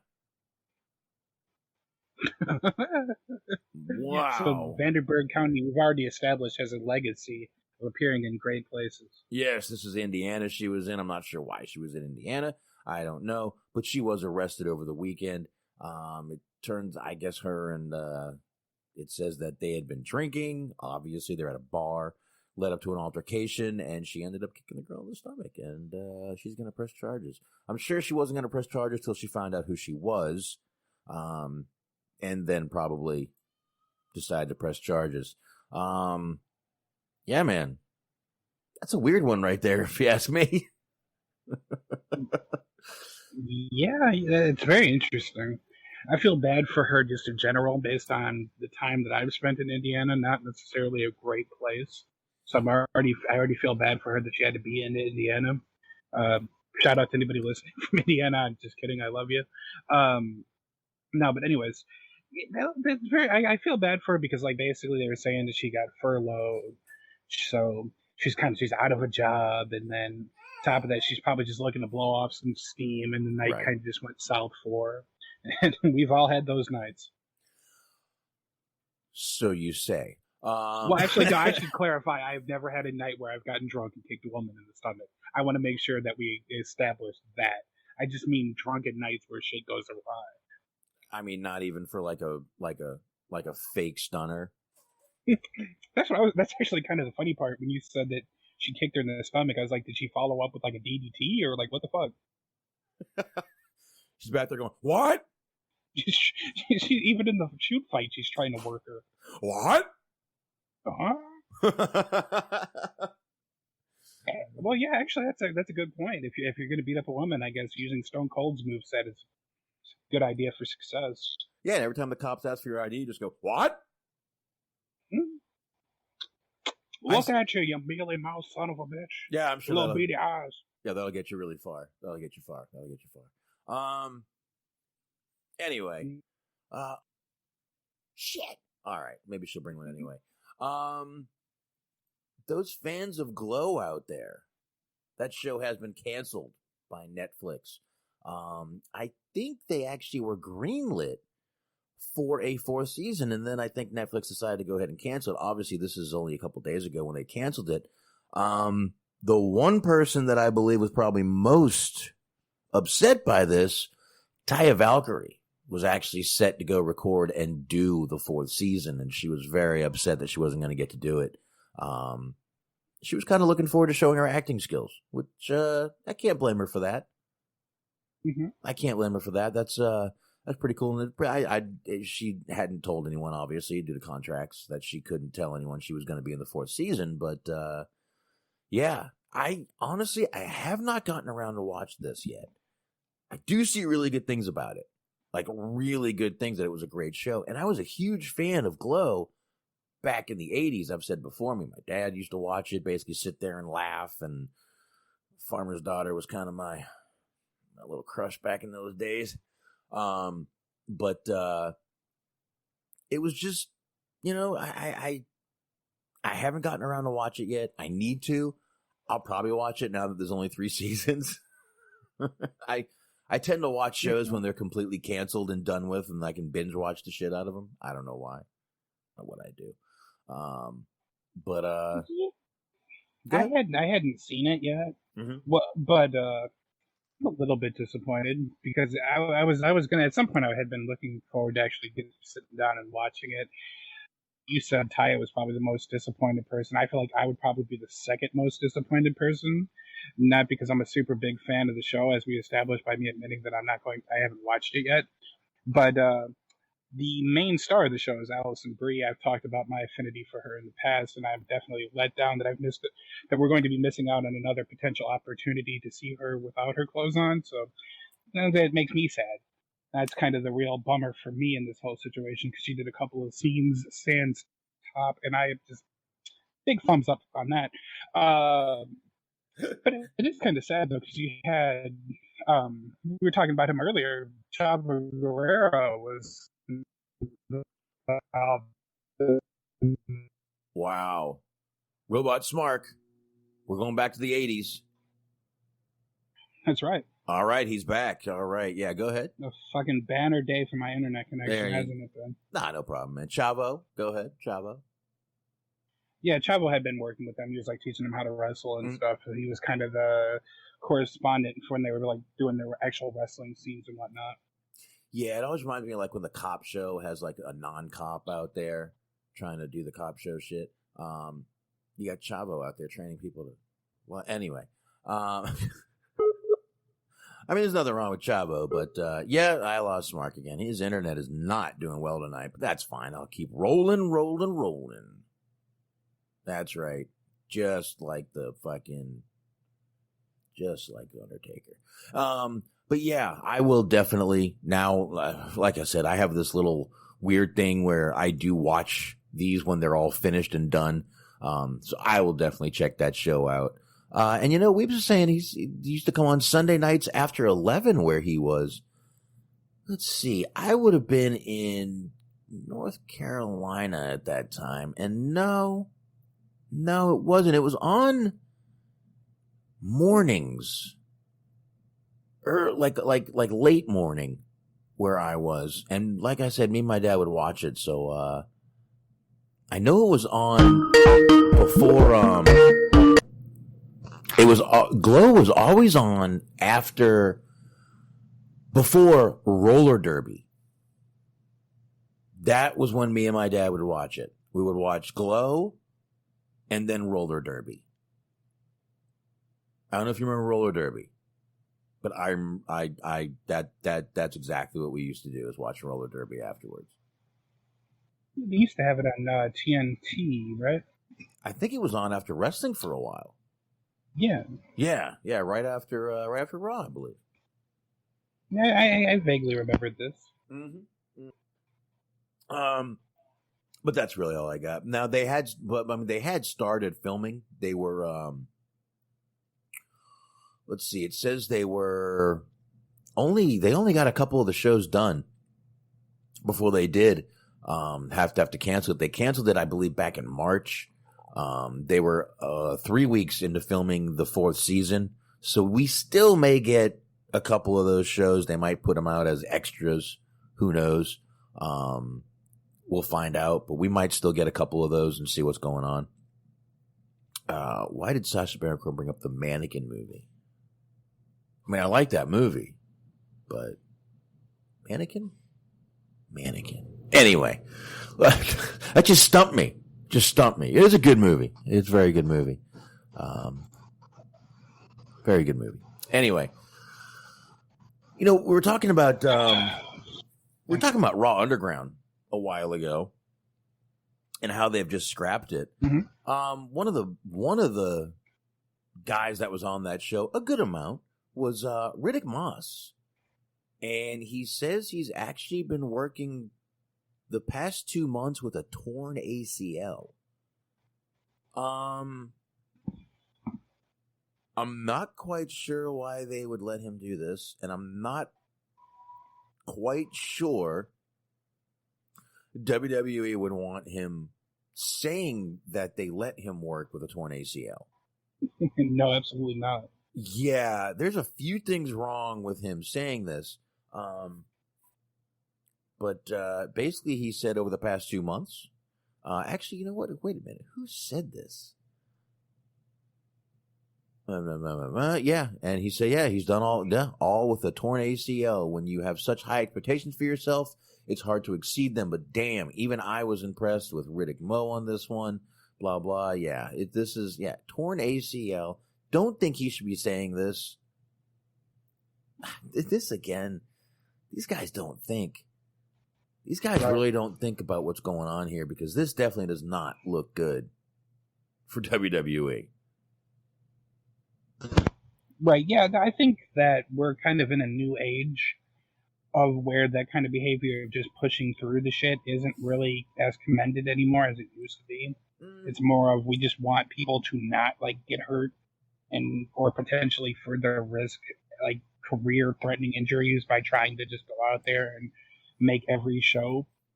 It just seems like this is just not great. Yeah, like you said, it's not a great look. Yeah, I mean, I have no problem with him working hurt. That's fine. You want to do that. You want to tear up your own body. I really kind of feel that's your stupidity. That's really, it should be up to you. I mean, I know there's certain points where you can't, certain things where you can't work. I mean, you're not going to work with a broken bone or anything like that. But to say, I get it. He squatted 500, deadlifted 600, broad jumped over 10 feet, all with a torn ACL. That's great. Now WWE has to be like, well, why did you let him work with a torn ACL? Did you know about it? Mm-hmm. Why didn't you know about it? I thought these guys get checked out regularly. Talk about a Pandora's box you could open with this. I mean, I'm not sure if he did, but, I'm not sure how many people fucking saw this. But I'm getting this from the post-wrestling website. But yeah, it's just kind of weird. Just kind of weird that he would just blurt that out. And he's talking about himself in the third person, which is really weird. He even calls himself Riddy Mo. I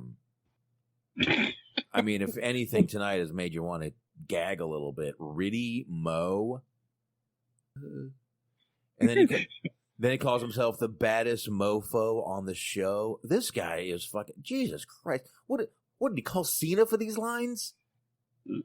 Well, I mean, Box, you know how it is. Riddy Mo money, Riddy Mo problems. Oh, Jesus. This guy seems like a massive tool. Oh, my God. This is awful. Just awful. I don't know. It seems like this guy just went to Cena and said, what's your worst lines?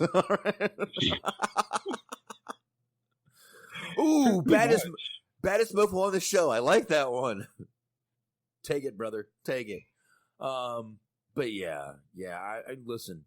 Tough guy. I got no issues with a guy working through an injury. You want to ruin your body. You want to risk your career. That's up to you, man. You're not me. You're the one that has to deal with it. But to kind of out WWE is not the best look on you, at all. So I don't know. I guess we'll see. What happens with that? I don't know if they're gonna even punish him for it or if they even give a shit. But there we go. And it looks like 2 years ago this guy had a torn Achilles tendon, which had him out for almost a year. So maybe he was thinking he doesn't want this company looking at him like Finn Balor was for a while there, like that injury prone guy. So I don't know. What do you think? You got a point there. Honestly, I was saying before that I don't necessarily root for people to keep working hard and potentially end up fucking themselves up. But like you said, they do have a tendency to unfairly punish people that end up getting injured. Like you said, Finn Balor, or he's found his way now, going back to Japan and everything. But Hideo Itami was on NXT. He was constantly injured. And then when he ended up getting healthy, they would just kind of treat him like shit anyway. Mm-hmm. So they're like, we're not going to trust you. You're going to get hurt again. You always talk about how they punished Ziggler for getting concussed when he was the fucker that got kicked in the head. It's just they have a long-standing tendency of just if they don't like you, they're going to find any reason they can not to push you, and injuries end up being one of those reasons. Yeah, it definitely will be. And we can say that that's Dolph Ziggler's, kind of one of the reasons they don't push him, but they were never doing it before. They was the same stop start. So if that's an excuse that people want to use, I get it, but that's not it. They just see him as a mid-level talent, a very good mid-level talent. Mm-hmm. And that's it. That's it. There's nothing you can do about that. If that's how a company sees you, especially at WWE, they're not going to give you anything except what they feel you deserve. And that's it. No ifs, ands, or buts about it. So, all right, man. Shit, I only got one more fucking news story. And then, if you want to dig to see if you can find something, that's fine. But, Ryback had, well, this is not a Ryback story. Ryback has not wished death on anyone yet. Not this week. Not yet. Look, it's only Wednesday. It's still Wednesday. It's still Wednesday. Never know what's going to happen. He had Vickie Guerrero on his show, the big guy. And Vickie was basically talking about the differences in working with Vince and with Tony Khan. I'll go ahead and read what she said. She said, well, I think the relationship between me and Vince started with Eddie when he was alive. And so Vince really took us on as he kind of felt like he was our dad because he really helped Eddie through many things that were going on in WWE. And Vince was there when Eddie passed away, Guerrero explained. So Vince and I always had a great relationship as far as like a father figure because he was great.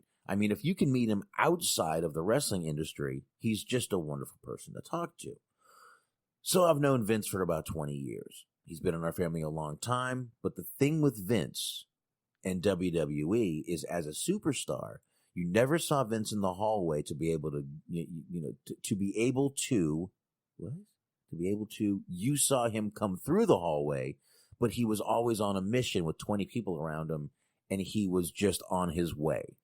So basically, saying how, Vince sort of the father figure kind of to her. And I could see that, man. When Eddie did pass, he kind of took her in, and gave her a very, very good career. Now, let's be honest. A very good career that she's still kind of making a career on. Mm-hmm. Yeah, which is great. Then she says Tony Khan, the difference in AEW with Tony Khan is Tony is this fan who you can find in the hallway sitting at a table talking to 10 superstars. Guerrero said, are we already calling the AEW guys superstars? I know she's used to it. I'm joking. Mm-hmm. And with AEW after a show, Tony provides food for us after we work. So we go back to the hotel. Tony has catered food for us. And you'll find Tony coming into the room where you're eating. And he's just sitting there talking like, hey, how did you do? How did it go tonight? We're just bullshitting with each other. And he just wants to know who you are. And I haven't gotten to know Tony really a lot because now I am really working on now I am really working and it's busier. Basically saying Tony Khan's just a little more down to earth. He just doesn't have I'm not reading anymore of this. It's fucking too much to read. But she's kind of just saying Tony's one of the guys, which we've heard that. But again, how long can you keep catering food every night after the shows? Every week? I mean, eventually you're not going to be able to do that forever. You're going to be like, hey, you got to cut back on some shit. So, I don't know. Mm-hmm. But, then again, I had heard about that. Yeah. Go ahead. Oh, no, I was going to say, I had heard about that before because I was listening to a podcast that Joey Janela had did. He was talking about how he would get, just these big fucking orders from restaurants, just, local places, or even sometimes just for fun or whatever, like fucking Taco Bell or Burger King or whatever, and you just get this, massive quantity of food, and there'd be, fucking 200 cheeseburgers or 200 pizzas or whatever the fuck. There'd always be this excess amount of food. Just there's basically this one big kind of fucking pseudo pizza party that he'd be throwing for everybody. So it's yeah, it seems like a fun perk, but then it does become a question of can you keep that going and sustain that, like you were saying. Well, I mean, if you can, cool, whatever, keep doing it. Because I mean, right now they're in a position where everything's going good, so it becomes a matter of if you can keep that going, excellent. But then what's it going to look like if you can't? And like right now, of course, we talked about it. There's really no indication that things have been going bad or on a downward spiral. So everything seems to be going fine. So you can kind of keep it up for now, I guess. No, really haven't. And you know what? That's fine. But I mean, eventually being the boss that's hanging out with the guys isn't the best thing in the world. I mean, I get it. I know Vince has done that for a long time, but Vince also is Vince. You know what I mean? And Tony Khan just seems a little more marky than Vince does. Vince doesn't give a shit who the fuck you are. He'll fire you in a second. No one's bigger than WWE. We know that right there. Right. I wouldn't even say marky necessarily. I mean, maybe a little bit. Like, you probably shouldn't have your talent calling you a fan. It makes you seem like you're a bit of a money mark.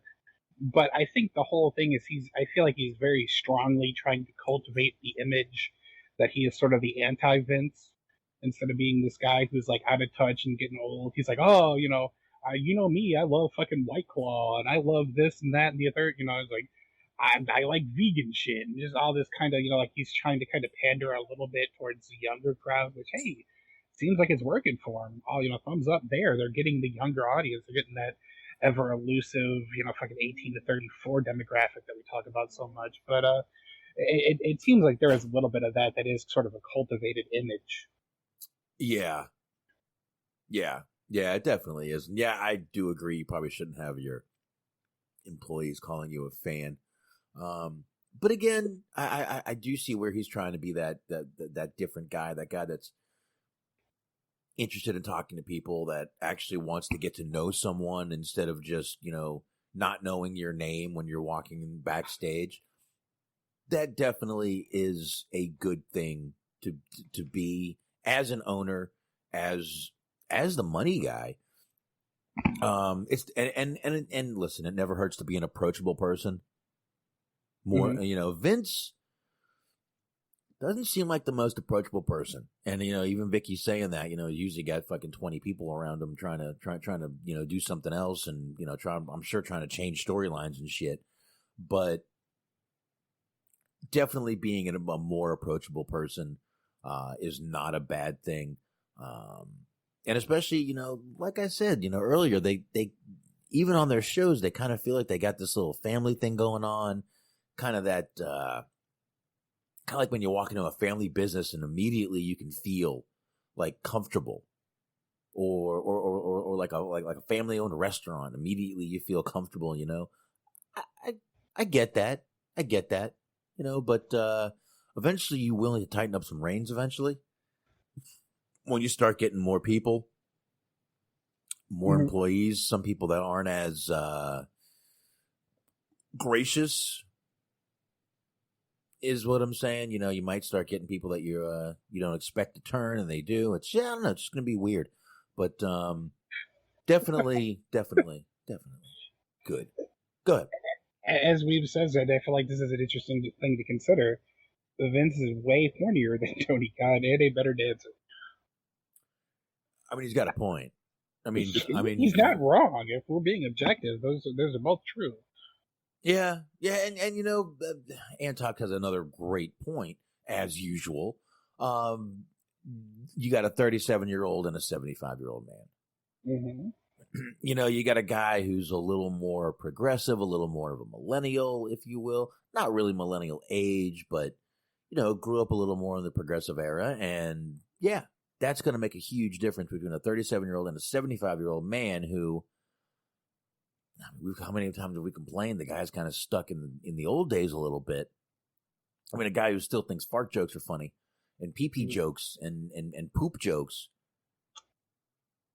I mean, yeah, to a point they're funny, but there's all those reports. Vince was rolling on the floor when during the poop joke, and it's like, what the? How old? Is he 5 or 75? I mean, right?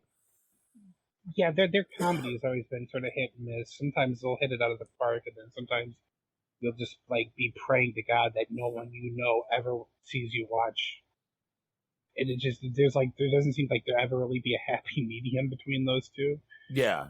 Yeah. Yeah. You see, sometimes there's a reason I like watching with headphones on. My wife can't hear what's going on. Same.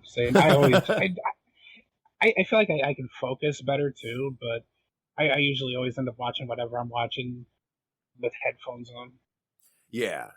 I've got a nice pair out there. I got and I always got the Skull Candy. I can connect to the Bluetooth on my TV out there, so I pretty much usually watch TV with headphones. I'll turn on movies on the weekend and just get shit done around the house with the headphones on. If the baby is sleeping and my wife's in the room and my two boys can take care of themselves, they're not gonna. Oh man, unless they're killing each other, which can happen sometimes. So I take it off, keep my left ear open so I can still hear a little bit if anything goes wrong. But I'll just put the headphones on and watch a movie, do shit around the house, and I still feel like I'm watching the movie. I usually watch something I've seen 100 times anyway, so I know. I'll put on like usually a Seagal movie or something like that. Usually a Steven Seagal movie. Yeah, if I'm doing shit around the house, but I like doing that. Kind of makes shit go. Makes time fly. Next thing you know, you're like, holy shit, movie's almost over, and damn, I'm almost done doing what I was supposed to do. Right. Oh yeah, like I definitely watch the majority of things that I watch. Even when I'm like playing video games or whatever, I'll have the headphones connected to the controller. It's just, like I said, for me, it just makes it easier to kind of concentrate on everything that's going on. Because I just, for whatever reason, I have a hard time focusing, so I'll watch like a movie with the headphones on, and I'll have fucking like subtitles and closed captions and all of that, just so that in case I miss something hearing it, I don't hear it the right way or whatever, I can read it too, and I'm just like always kind of doing everything that I can to sort of pull my attention towards whatever it is I'm watching. Yeah, and it definitely helps me concentrate more when I got headphones on like this, especially watching movies. Just makes it easier. And like I said, it does help you concentrate, especially when it's directly in your ear. So you kind of don't have a choice but to listen to what the hell is going on. But, last weekend, I watched all the Transformers movies. I don't know why. Again, listen, not great, but when you got the $200 pair of headphones I have out there that shit blowing up in them, it's pretty fucking nice. So I did watch that, and you know what? I did not watch the only one. Excuse me. Only one I didn't watch was the Bumblebee one, which I have, and I will watch it. And I actually got a copyright thing from my internet for downloading it. That's never happened to me, I would say. I've watched some movies and some TV shows or whatever. It's never happened to me. I had a friend when I was a teenager. We were both teenagers. He had downloaded some movie, and he got a copyright notice in the mail. Yep. And it freaked him the fuck out. Like, he was legitimately shook for like a month or two. No. And I was like, dude, just like keep it kind of on the down low for a month or two, and it'll be fine. 3 months, 90 days. It's kind of like a 90-day. But what they do is what they can do. They did it to us last time. They slowed our internet down for 30 days. And it's not good. Your download shit does not go. But it seems like when I download from Wi-Fi, I don't know if you know who Wi-Fi is.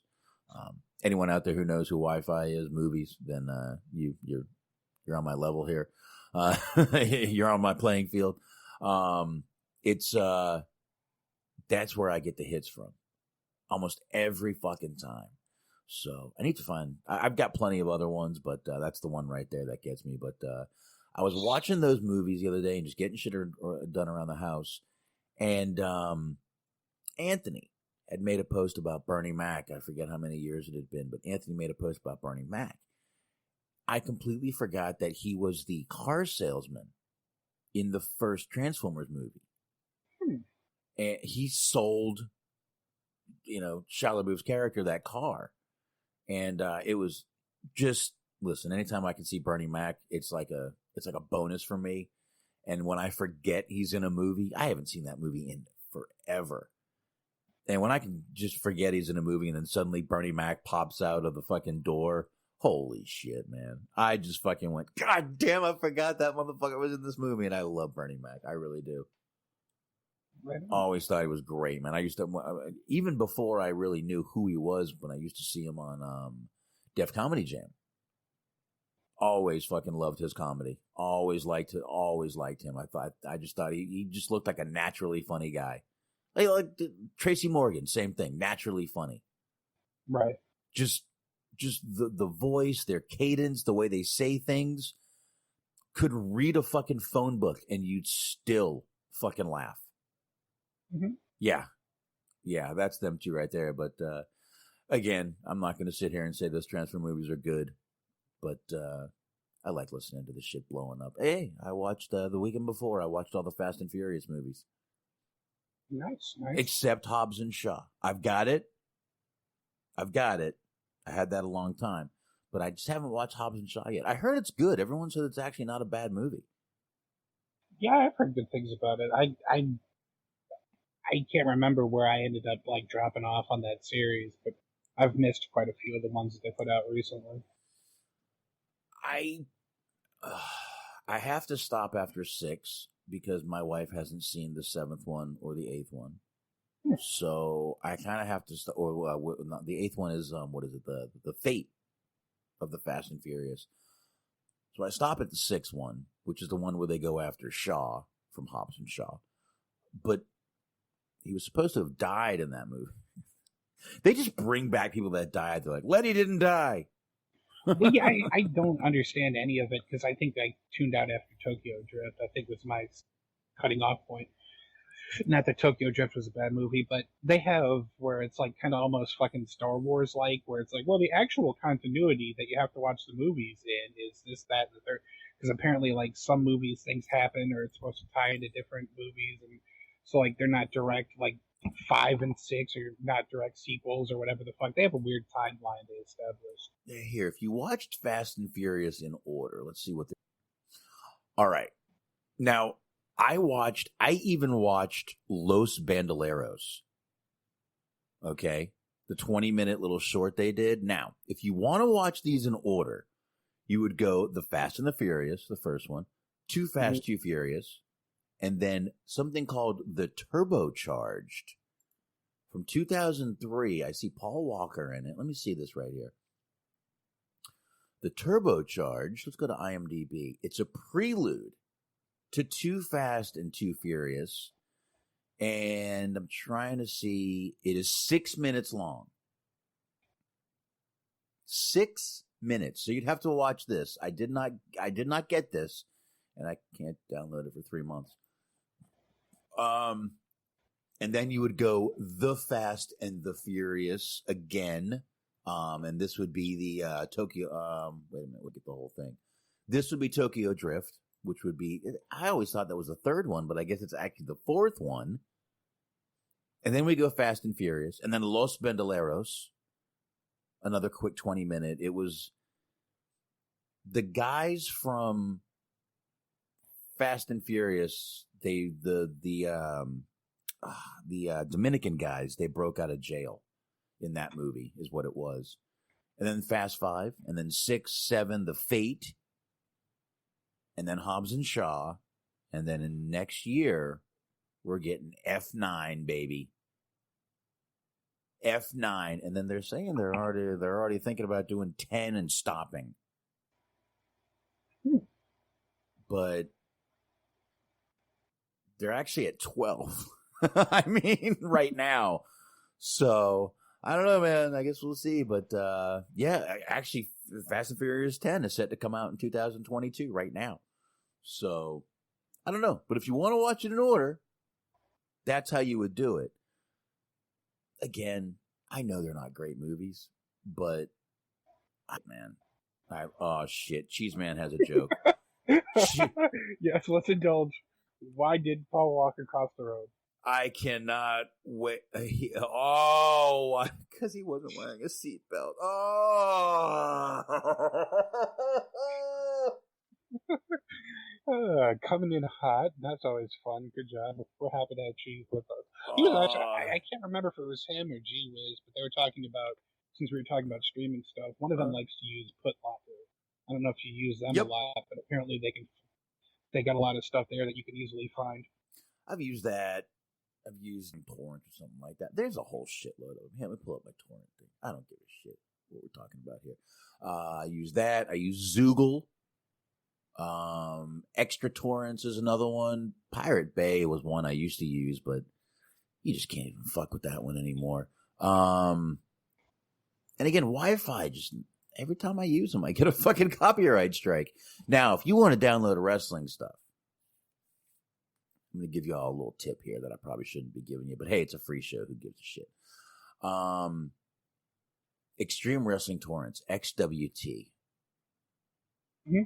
Definitely want to join and download because you can find about anything in the world. ExtremeWrestlingTorrents.net.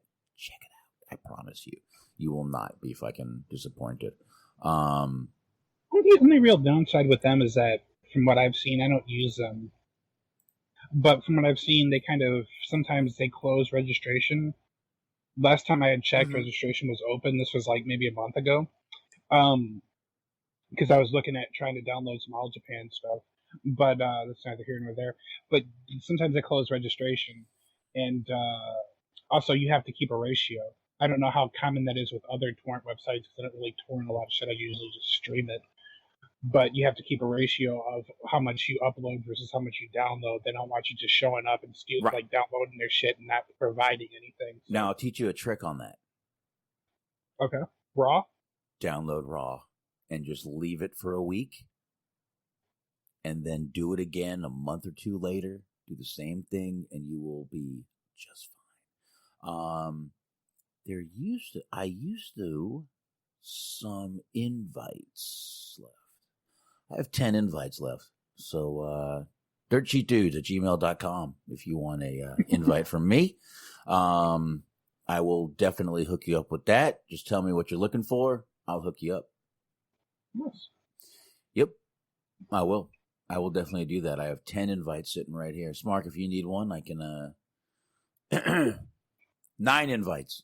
Yeah, I think I was going to ask you perhaps to set one aside for good old Smarky Dubs, but since we're going to do the Riddick Moss thing. Yep. But I've been wanting to kind of try them out, so we'll see how that goes. But yeah, like I said, I usually like to stream everything because it seems like you're less likely to get in shit if you stream stuff. Yeah. Versus if you flat out download. They probably really don't even want me talking about them, but whatever. Yeah. Jeez, Jesus Christ. Jeez, man, that was a good joke. I'm looking at it again. I'm like, that was bad. So bad, it was good. But, of course, Cheese Man over there on the... Yeah, it was good. Yes, of the high marks over there. And I definitely want to check those guys out. But, Smart, did you, we got anything else you want to talk about? Or is that it? We're wrapping up. Since we're just kind of shooting the breeze a little bit, you had mentioned that you were wanting to try that Battlegrounds game. Did you ever do that? I haven't yet. I have. Can you download it on the PS4? Yeah, I'm almost certain. I have it. I play it on Xbox One, but I'm pretty sure that you can download it. You can just buy it from their store. I'll try it. I know my wife's gonna get pissed because I'm sure she's like, "That's gonna be a Christmas present." So, but she can find something else to get me. I don't need anything, to be honest with you. Yeah, I need to check that out because I'll tell you what, that game looks good, man. I know it. Listen, I'm not gonna lie, it does look a little cheesy, but the graphics look great. Now, did you had the trial, right? No, I got the full game. You got the full game? Mm-hmm. Okay, looks cheesy, graphics great. Sound about right? Kind of. I mean, honestly, the style that they have, it makes it look kind of closer to what they actually look like than when they try to actually full-on flesh it out. If that makes sense. Because, like, comparative to, like, some of the other 2K games the past couple of years, there's been a couple of characters or a couple of wrestlers that they really just fucking completely struck out on. Where they look like kind of melted action figures. on some of them. But like with this one, they look closer to how they actually look, even though they're trying to go for a little bit more of a arcadey kind of kid-friendly art style. Yeah, but the characters look like, I think they look like that because they made the characters sort of caricatures. Right. You know, so you can really enhance the face, the facial features, the everything like that. I definitely got to check that game out because I really do. I like I said, I thought it looked pretty good. I mean, I know I'm a 45-year-old. I shouldn't be playing video games, but leave me the fuck alone. I'll play video games till I fucking die. Absolutely. There's no reason for me to stop, but I definitely do want to check that out. It just looks like a fun, it doesn't look good. It looks fun. And I think that'll be a good game. Probably a good game for me to play with my kid. Oh yeah, I think you would definitely have a lot of fun. I think really the only downside is that they have a lot of stuff that needs to be unlocked, needs to be bought, and they give you in-game currency. So like, you can totally, if you play long enough, you can just earn everything and unlock everything. You don't have to actually pay any additional money. Right. There's going to be people that do, of course, and that's a problem nowadays with a lot of the modern video games, is all the fucking microtransactions. But you can, so as it stands right now, you can earn the money, you can unlock everything just by playing the game. Well, yeah, so that's always good. Yeah, it's like when you go into a fucking a phone game, like an app, and you know they have in-app purchases, and you don't do it. Right. It's like my boxing game. There's in-app purchases. You can buy all kinds of shit. I don't do it, but I mean, I'm pretty high in it. My Boxing Star is the app I play, and man, I got to tell you, and I'm not meaning this to sound anything bad or anything, but when I see a Japanese name I get scared because those guys spend money on some shit that they whip my ass damn near every time. Mm-hmm. And I'm like, holy fuck, man! They kicked the shit out of me. But there you go. We will. They're all talking about clowns in the chat room. We will brought up Bobcat Goldthwait shakes the clown. Bobcat Goldthwait. There's a guy who had one of the strangest careers. Mm-hmm. You got to realize that guy. His whole comic thing is he makes weird noises and basically acts mentally challenged. Okay. During his act, and really turned that into a damn good career. I mean, you know, you got to think about the guy. I have one of his old comedy acts, and one night I would actually like to play some of it. Some of the old Bobcat Goldthwait. And he does make the noises, and he's doing all that shit. But it was definitely some. He's always been a funny guy, but I mean, Police Academy. You see him in that. And then you go to like a movie like Blow. And you see him in that. And you're like, is this the same guy? And then Shakes the Clown, which is the movie Weebs mentioned, was a one. But I don't know, man. I always... wait a minute. Bobcat had Nikki Cox for a while? Shit. I know Jay Moore is married to Nikki Cox. Is it? Or is that the wrong? Am I thinking of the wrong person? Is that Nikki Cox? Jay Moore is married to? I don't know who Jay Moore is married to. I know who Jay Moore is. But... Who was in the show Vegas? Who was the girl in the show Vegas? I'll look it up. Vegas TV show. There we go. Let's go to that because I think that's who it was. And she's got like huge lips now and stuff. She got all the lip injections and stuff. Are you talking about the recent Vegas show, like early 2000s? No, the show Las Vegas. 78? No, 2003. Here, I got it right here. That was Nikki Cox. Okay. Yeah, that's who I'm thinking of. Oh, dude, but if you've ever seen that show, Josh Duhamel, who was one of the main guys in actually the Transformers movies. Wow, look at that. We're tying shit together here. He was in most of the Transformers movies. He was the military guy. Molly Sims. Oh, so hot. James Caan. Talk about a pimp in the acting world. James Caan is a motherfucking pimp in the acting world. I love James Caan. Nikki Cox, though, yeah. Her. Who was the other girl that played? What was the? Hold on. I'm about to do a tie-in here. You know I'm about to do a tie-in here, right? Yeah, we'll get there. I know where this is going. Hold on. I've got an NYPD Blue tie-in here. When I find out who played her, Samantha was her name in this show. Samantha was her name. Hold on. Who played Samantha in... So, while you look that up, another interesting Bobcat-related reference, or history, what have you, he was friends with Tom Kenny, who ended up being the voice of SpongeBob SquarePants. So there is a stand-up special where Tom Kenny sings like a song for Bobcat. It's the opening of a stand-up special. It's like supposed to be like kind of a kid show jingle almost.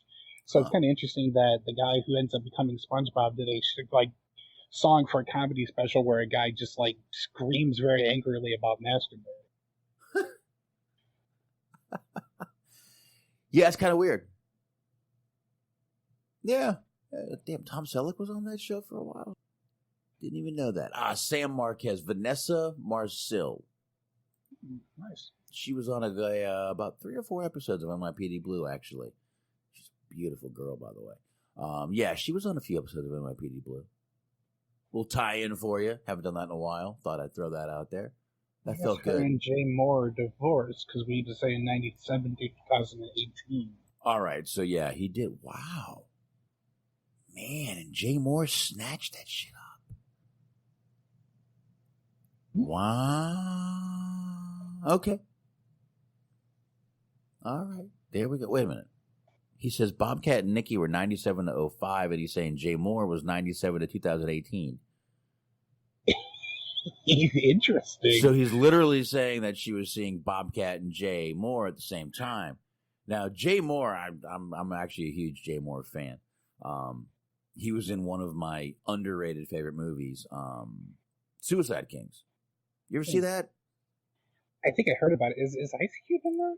No. Suicide Kings is Jay Moore. The guy who played the guy who's on David in no, not David. The kid who played he's from Big Bang Theory. I forget that, but I think he's from Big Bang Theory. He's in it. Parsons? No. Dennis Leary is in that movie.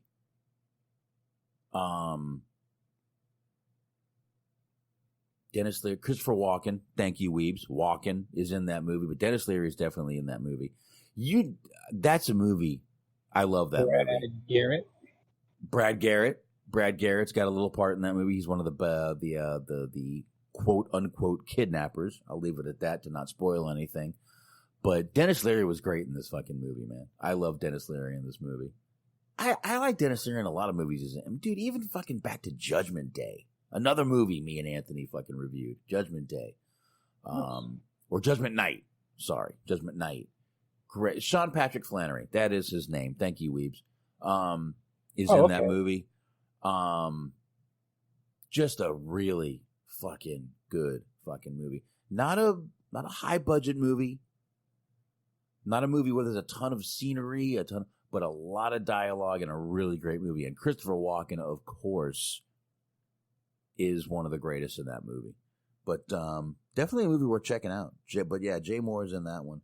Suicide Kings is I don't hear a lot of people talk about it, but it's a really fucking good movie. And yeah, Cheeseman says Judgment Night was a great flick. It was, man. Another underrated movie. A lot of movies that fucking, went back in those days were just under fucking rated. But Judgment Night was a really good. Oh wow, $5 million budget on. I think we were just talking about Suicide Kings. There, $5 million for that movie. That's not bad. It was mostly done in a house. Right on. Yeah, one house. They really had one. I mean, that's one of those movies that's not they don't go far. So. But definitely about Sean Patrick Flannery. He's on Boondock Saints. That was a good one. What was that? Boondock Saints.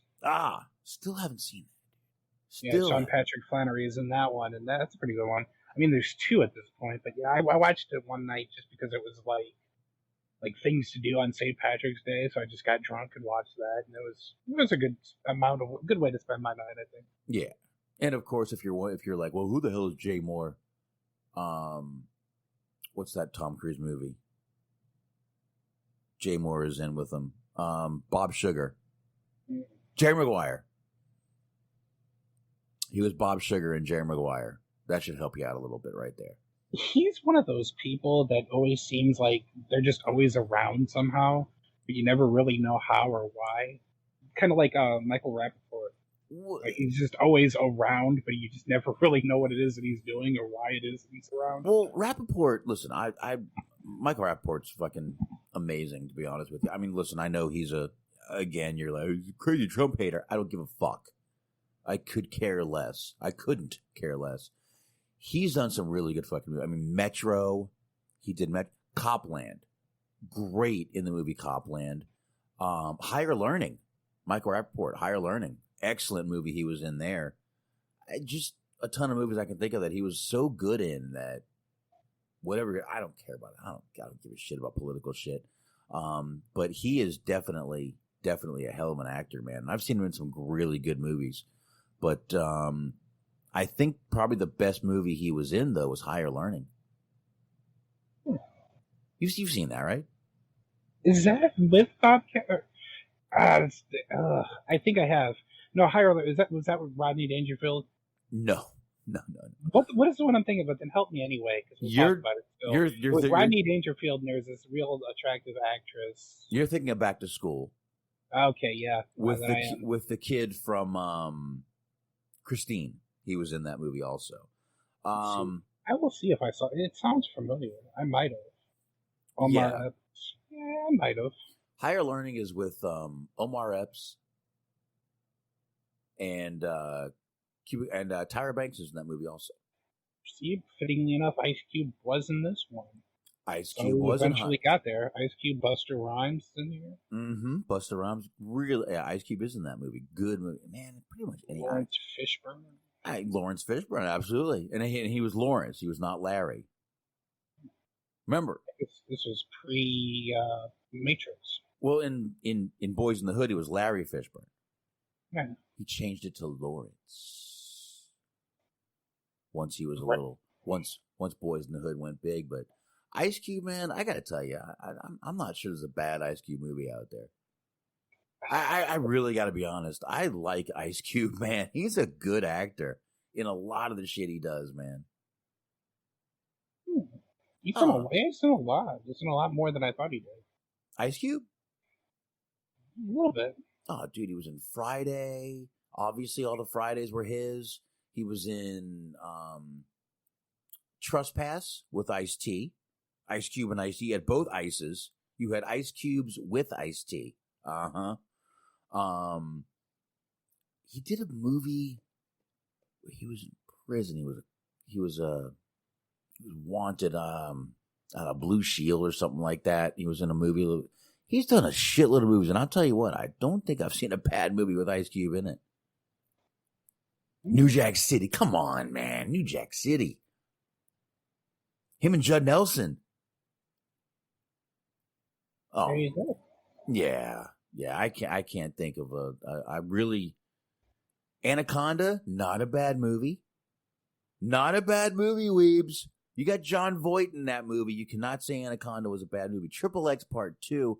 I have to. Hold on a second. I'm going to throw a flag on this play. The first thing you think of is John Voight. What's wrong with John Voight? There's nothing wrong with John Voight. I'm just saying, this is 97. You had 97 Jennifer Lopez out there, and that's the first thing you think of is John Voight. You're right. Lopez was in that movie. That alone is worth an hour and a half of your time. Lopez was in that movie. You're right. Oh, that I would spend an hour and a half. I would spend at least an hour and a half on that. And I mean Jennifer Lopez. Triple X Part 2. Haven't seen that one, but you're right. He is in that one. I haven't seen that. I have seen the first one with obviously the Xander Cage with Vin Diesel. I like that one. A really ridiculous movie. some of those stunts could never be done in real life, but that's what makes some of those movies good for me. But I don't know, man. Okay, I'll explain. You just got to give me a second to catch myself. Okay. I was looking at the Anaconda IMDb page. All right, and they, for whatever reason, they have keywords to describe just, I guess, like kind of relevant points of the movie. Mhm. But it has here plot keywords. The very first thing is butt. What? Because we talk in Anaconda, because we were talking about Jennifer Lopez being involved. So the very first thing is butt. It's butt, snake, boat, anaconda, jungle. Nice. I mean, I can't. Yeah, you brought up Dangerfield. Now I can't stop thinking about Dangerfield and Back to School, man. What a great, God, Dangerfield was a great guy, man. Absolutely. Yeah, I'm a fan. What a great comic. And you got to remember, here's a guy who tried comedy, didn't think he could make it, started selling aluminum siding, and then came up with this character that we all knew to grow and love, and made it huge in comedy like he wanted to, just by finding the right character. And made an incredible career out of it. I mean, so many movies. Back to School is probably one of my favorites. I mean, Jesus Christ, this guy went on to do movies like, Jesus Christ, what's the movie I'm thinking of with the Natural Born Killers he was in? You gotta remember that? He was Mallory's father. But yeah, I mean, that was disturbing. That was. Yeah, I remember That was. But I mean, so many other movies he was in, like, he was, let's see. He was in Back to School. Oh my God, why can't I think of any Rodney Dangerfield movies right now? I mean, I think my first introduction, he was Mr. Burns' son in The Simpsons. There you go. Ladybugs. Remember that movie? A little bit. Okay. My God, I can't think of any Rodney Dangerfield movies right now. But Back to School, Jack, of course. Back to School is obviously one of my favorites because Sam Kinison was in it. Yeah. And Kinison will always and forever be one of my favorites. Like I've said before, Kinison, that feud with Kinison and Dice Clay will always be just something that I grew up with and love. Caddyshack, great movie. Easy Money with Pesci. A young Joe Pesci was in that movie. He's apparently in Little Nicky, too. I don't remember him being in that. I remember that movie. Oh, yeah. I mean, the guy did movies up till 2008. Yep. I mean, all the way back there, but I mean, just did so many. But some of those movies back in the day, like the character he played in Caddyshack was just absolutely. I mean, that was him. That was Rodney in that movie. Just, crass, and I loved it though. He was in Little Nicky. Weebs, never seen Little Nicky. I got to be honest with you. That's what I was talking about. Yeah, he was in Little Nicky. I don't remember him being in Little Nicky, though, but I have seen that movie. I know he was, but I don't remember him being. I've never seen it, so I can't remember. It says that he played Lucifer. That just sounds perfect for him. But, I mean, he only did 43 things, but some of the things he did was just absolutely amazing. But, I mean, guy had his own little thing, Dangerfields. He had his own comedy store and everything, and it was just, I'll never, I don't know. Like I said, that feud when Rodney was great, but he kind of stayed out of all that shit when Sam Kinison and Dice Clay were having that feud. But that feud right there between those two was one of the best comedy feuds ever. And I don't know, man. I mean, we lost Sam Kinison April 10th, 1994, and it just kind of changed my life, man. I was such a Kinison fan, and I don't know, man. It was just awful. But I don't know, man. I got nothing else, and it's getting late, and we're rambling a little bit, so probably should go ahead and wrap it up. What do you think, man? Yeah, it sounds good. All right. Let's get the plugs going one more time, and I got to put our little song in here. It's right here. Give me a second. I got to go all the way to the top here because I didn't put the song in earlier. but we will get it going right now. And, of course, definitely appreciate everybody joining us here in the chat room, everybody who's going to download this show. And, of course, Cheeseman, Mojo, G-Wiz, all those guys right there. Thanks for joining us in the chat tonight, Cheeseman. Appreciate that. Definitely want to check out the High Marks once again on Metal Mitt 2 T's Network right here on Mixer.com/Metal Mitt Network, 8:30 p.m. Sunday nights. Definitely want to check out those guys right there. Bobby Anthem, Bobby Blades on the Inhuman Experience. Definitely want to be listening to those guys. You can get them on all the usual podcast platforms. Unscripted Wrestling Podcast. Check out those guys right there. Blog Talk Radio. I don't even know when they're on. So many nights they're on. They have so many shows. But just definitely, I know they're on Sunday nights. Want to check those guys out on Blog Talk Radio and any usual podcast platform. You get it. Stephen Milan, appreciate you sharing the show. Letterboxd, BOXD.com/Stephen Milan. Double those L's when you type Milan. Over 7,000 films reviewed. The Madman of Movie Reviews. And, of course, speaking of reviews, review, subscribe, rate. You can get us on Spreaker, Stitcher, iHeart, Spotify, Google, TuneIn, anywhere else you get podcasts from. Smart, let it rip. That's right. Of course, be sure to stick around after the show for an all-new episode of Son of the Beach. And speaking of old shows, also go watch some horror movies, motherfuckers. Anyways, but more importantly, listen to our friends at the Planet Raconteur Podcast. That is the Planet Raconteur Podcast. You got Bobby Anthem. You have Papa Davidson's here. You got Yuck Nasty. You got all 12 episodes full in their entirety that you can listen to, or you can listen to standalone stories, all kinds of options for you. Just go ahead and check them out. Don't make me come to your house. Make you listen. Listen now while you still have free will. There you go, while you still have free will. And on that note, we will see you guys Friday night. Thank you, everybody that was in the chat room. Thank you, everyone downloading. Just thank you, and we will see you guys Friday night. Adios. Look here. Sit a spell, drink some more. Time for the band to hit the door with